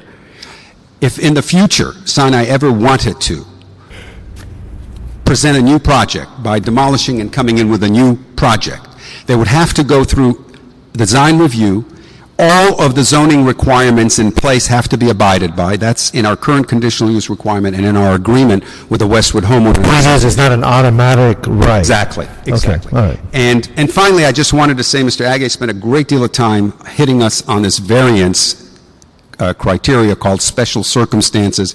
I just wanted you to know, the variance is less than the tail wagging the dog. It's the pony hair on the tail. It is for 3 cars out of 19. It's 16 car spaces instead of 19. It is a very minor item, but the fact of the matter is, the special circumstances, the way he describes it, no one would ever be able to get a variances. He doesn't adequately describe or identify what that means.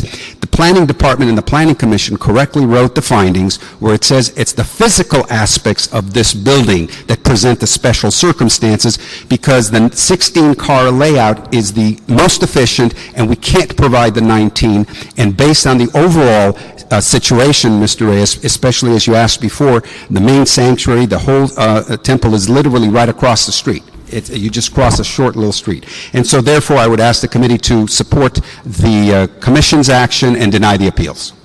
Thank you. The next speaker is C.J. Laffer, I believe. And Mr. Laffer is an associate with our office, and I don't think there's a need for him to speak at this point. Thank you. Ken Karn?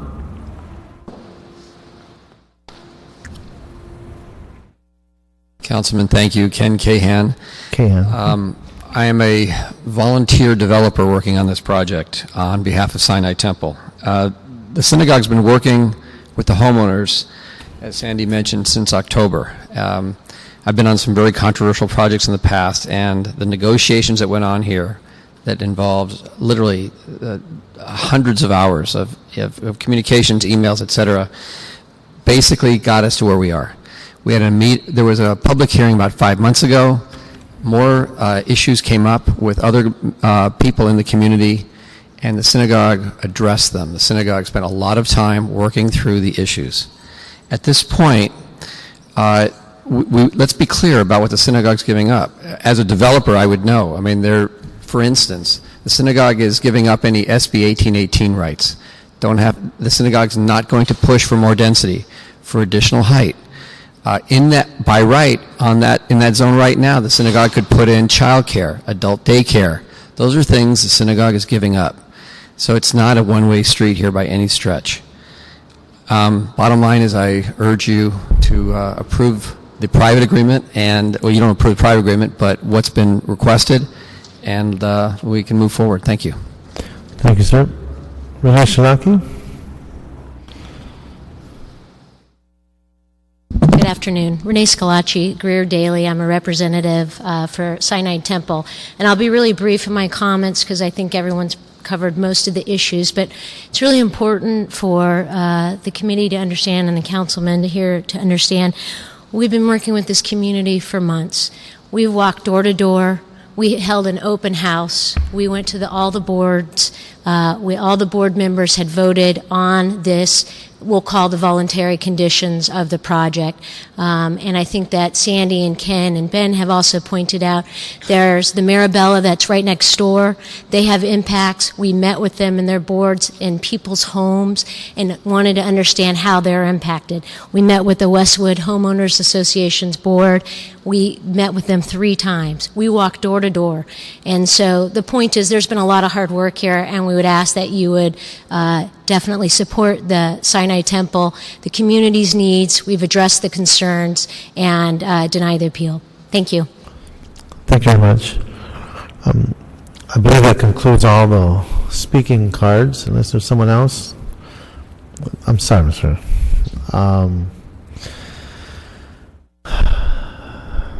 There's a question that's lingering out there, and I just was hoping the Madam Attorney can help me with this in regards to the due process and the whole notion of determination and notification. Can you speak to that, please?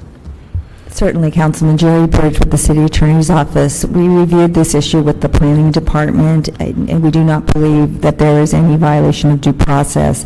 The Planning Department did send a determination letter. The proposed corrected determination letter indicated a lower square footage than the determination letter that was sent. So anyone who had seen the original notification letter, determination letter, would have and could have been put on notice about a particular square footage, 15,000 square feet. So to know that the actual number is 10,000 or 11,000, we do not believe that that would cause anybody any concern, any new person to wonder about the issue, and it would not have meant that any new person might not have known about the issues. Thank you. I just want to make sure I had some clarity. Councilmember Kretz. Yeah, I have a similar question, just to clarify. Was the City Planning Commission the proper jurisdiction in the case, or should the case have been heard by the zoning administrator or the West LA Area Planning Commission? In our view, Planning Department properly applied Los Angeles Municipal Code Section 1236C. That's the provision that says that if an approval includes quasi-judicial, which here is a conditional use permit and a variance, and legislative, which is a plan amendment and a zone change, then the proper place is the City Planning Commission. The fact that the proposed legislative approvals were recommended a disapproval does not change the fact that the project initially included and desired those legislative approvals. And it's the initial filing that drives the process, if you will. And here, that initial project included both legislative and quasi-judicial. And in our view, 1236C was properly applied. Councilmember, any other questions or observations, seeing it's in the district that you represent? Can I ask a question? Yeah, well, I'll let you ask your question first. On the one of the reports that was given to us, it mentioned that it had traffic studies from 97 and 2003, and I know in some other matters we've discussed but haven't come to a conclusion as to how old data can be in order for us to still consider a project current. Now, do we have any rules on how old the data can be? And number one, is it accurate that the data used for the traffic studies is from 97 and 2003? Councilman Kevin Jones from the LA City Planning Department. It's my understanding that the thresholds are established really by the Department of Transportation and by the Bureau of Engineering for the review of traffic impacts. In this particular case, the mitigated negative declaration, using those standards, established that there were impacts that did not necessarily need mitigation measures applied to them. The traffic memorandum that I'm referring to, that is part of the file, supports that finding, and while that document was not reviewed by the Department of Transportation and Bureau of Engineering, it does, as a person that's licensed by or registered with the state of California as a licensed traffic engineer, followed those standards, and that is what is part of the file. And is that report submitted by the developer, or does the planning department conduct that? That was submitted by the applicant. By the applicant, and it is part of the file. And it's part of the file. Now, this is part of a larger issue. I mean, do we have issue with, we've been discussing about EIRs being paid for by the applicants and the developers. In this case, do we have full confidence that those reports are accurate? Yes, I would. Okay. And so... And yes, you remember, this is a mitigated negative declaration. This is the environmental document that is before you and was attached to this file and found to be the appropriate document. Yeah, the EIR issue was a larger issue. Now, so my question on, do we have a threshold as to how old data can be for traffic studies on determining whether the traffic mitigation measures are sufficient given the existing traffic problems at a location? I am not aware of that threshold, but that would be established by the Department of Transportation and Bureau of Engineering. And remember, their traffic studies often take into account a growth percentage, of which amount I'm not sure of, which is what helps us guide the planning department in making its determination on the environmental determinations. Well, it still remains a concern of mine, speaking broadly, I mean, not just on this case, but I've seen on some other matters who've come before us that we use relatively old data. I mean, 97, 2003, you probably can say it's not that old, but given a particular area such as West Los Angeles, I know that traffic issues have been dramatically changed since then. So it's just an issue for all of us to be aware of as we move forward and look at other projects with the age of the data and how accurate we are providing analysis and current conditions when in fact it's might not be relevant to what we're looking at. And my final question is, an issue was raised on the variance and the special circumstances. Either the city attorney or the planning department care to comment on that issue? One of the speakers mentioned that this property is no different from the other properties, and so therefore the variance should not be granted.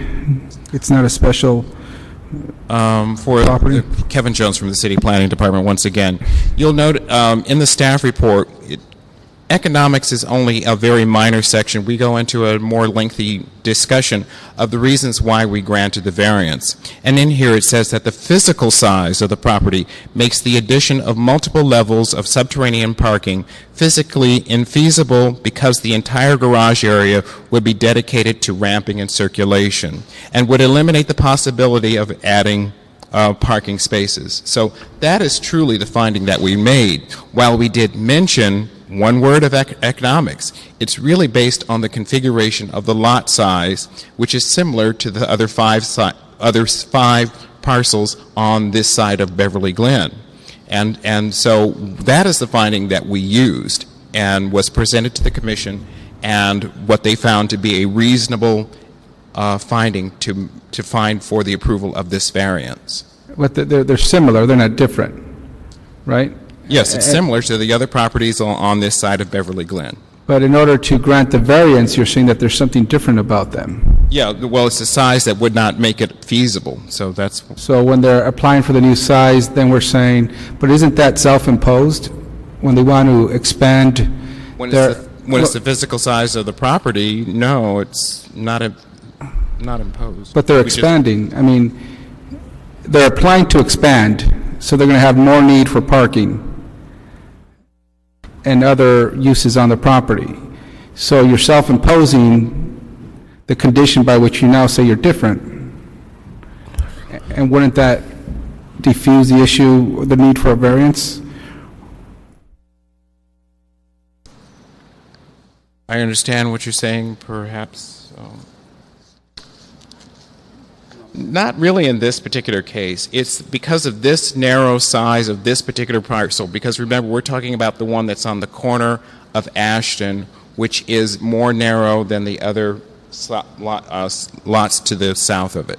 So in this particular case, we're saying that the size of this lot would negate the ability to add more parking spaces because of their request. So yes.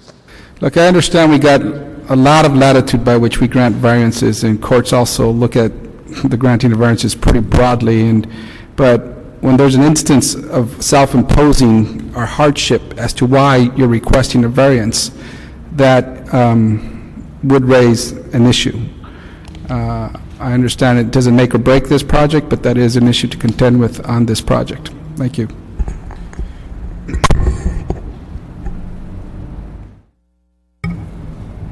Councilor Kratz?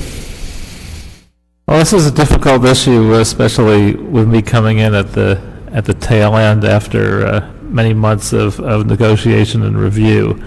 I have to say at the start what was proposed as someone viewing it somewhat from a distance, I thought was pretty over the top, which I think all the groups on both sides felt the same way, that Temple seeking a zone change and a general plan amendment I thought was of great concern, and I think everyone in the community found that. They had concerns about the zone change and the precedent that it would set. They had concerns about the existing operations of the temple and their past compliance or sometimes lack of it. there's a potential change in the neighborhood character, traffic circulation, parking problems.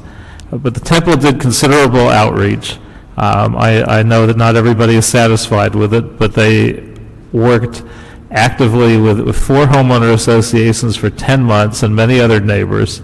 And they reached a private agreement that restricts the temple in a lot of important ways beyond what planning permits would grant. And so, in my view, the private agreement plus the direct agreement grants them considerably less than what they could get by right. Their height's restricted, their hours of operation is restricted, their uses are restricted. There are a number of traffic calming devices that they're agreeing to. I think at the end of the day, it's not perfect, and obviously there's still a few folks that are not completely satisfied, but I don't know that an agreement could have been much better than this, and in fact, in the process, I was somewhat surprised that the temple agreed to the restrictions that they did. So at the end of the day, I would direct that Plum grant the appeal in part, but make a few technical changes and corrections, and I'd like to list them. The floor area of office uses for existing buildings should be limited to a total of 10,363 square feet. If new construction occurs at 10,400 Ashton, the floor area of office use should be limited to a total of 7,500 square feet maximum, and office use on the first and second floor only. If new construction exists on all 3 properties, the floor area for office use should be limited to 17,500 square feet. And also included as a voluntary condition, Sinai Temple has agreed to fund the cost of 1 speed bump on Ashton Avenue and 1 on Holmby Avenue, and has also agreed to fund the installation of a crosswalk at the intersection of Ashton and Holmby, subject to Department of Transportation approval. And I would also say that without the additional voluntary agreement that was signed between the residential associations and Sinai Temple and all the additional protections that it applies, I think it would be a much tougher decision, but I think this offers considerable protection to the neighborhood. Again, nothing's perfect, but I think this is fairly significant, and so I would recommend a vote in approval. So it'll be a grant in part and deny in part with all the conditions that were stated by Councilmember Koretz. For further clarification, what was the action on the general plan amendment? Right now, it's disapproved. Do we need to approve that also? Disapprove, my understanding. The recommendation of the it's a disapproval of the general plan amendment. Charlie Roush, Planning Department staff. If it's still before you, it would be to disapprove the general plan amendment. Thank you. Right. Thank you. So we will disapprove the general plan amendment, grant in part, deny in part with all the conditions listed by Councilmember Koretz. Let the record show. And that would be the action of this committee. Take a vote. For item 16, we do have a request for continuance from today's date to, and hang on just a second, I think my continuance. I believe it's till next week, August the 4th. And council August 12th. And council August 12th, right. Okay. Okay, so item 16, I understand has been continued. And we had several speaker cards here. I was made aware that everyone had been notified of the continuance. So that'll be the action of this committee. And Roberto, I believe that might have covered everything, other than public comment. I think you've covered all the items, Council. Okay, there's one card here for public comment, Jose Aguilar. Is Jose Aguilar here? Going once, twice, don't see him. Thank you, this meeting is adjourned.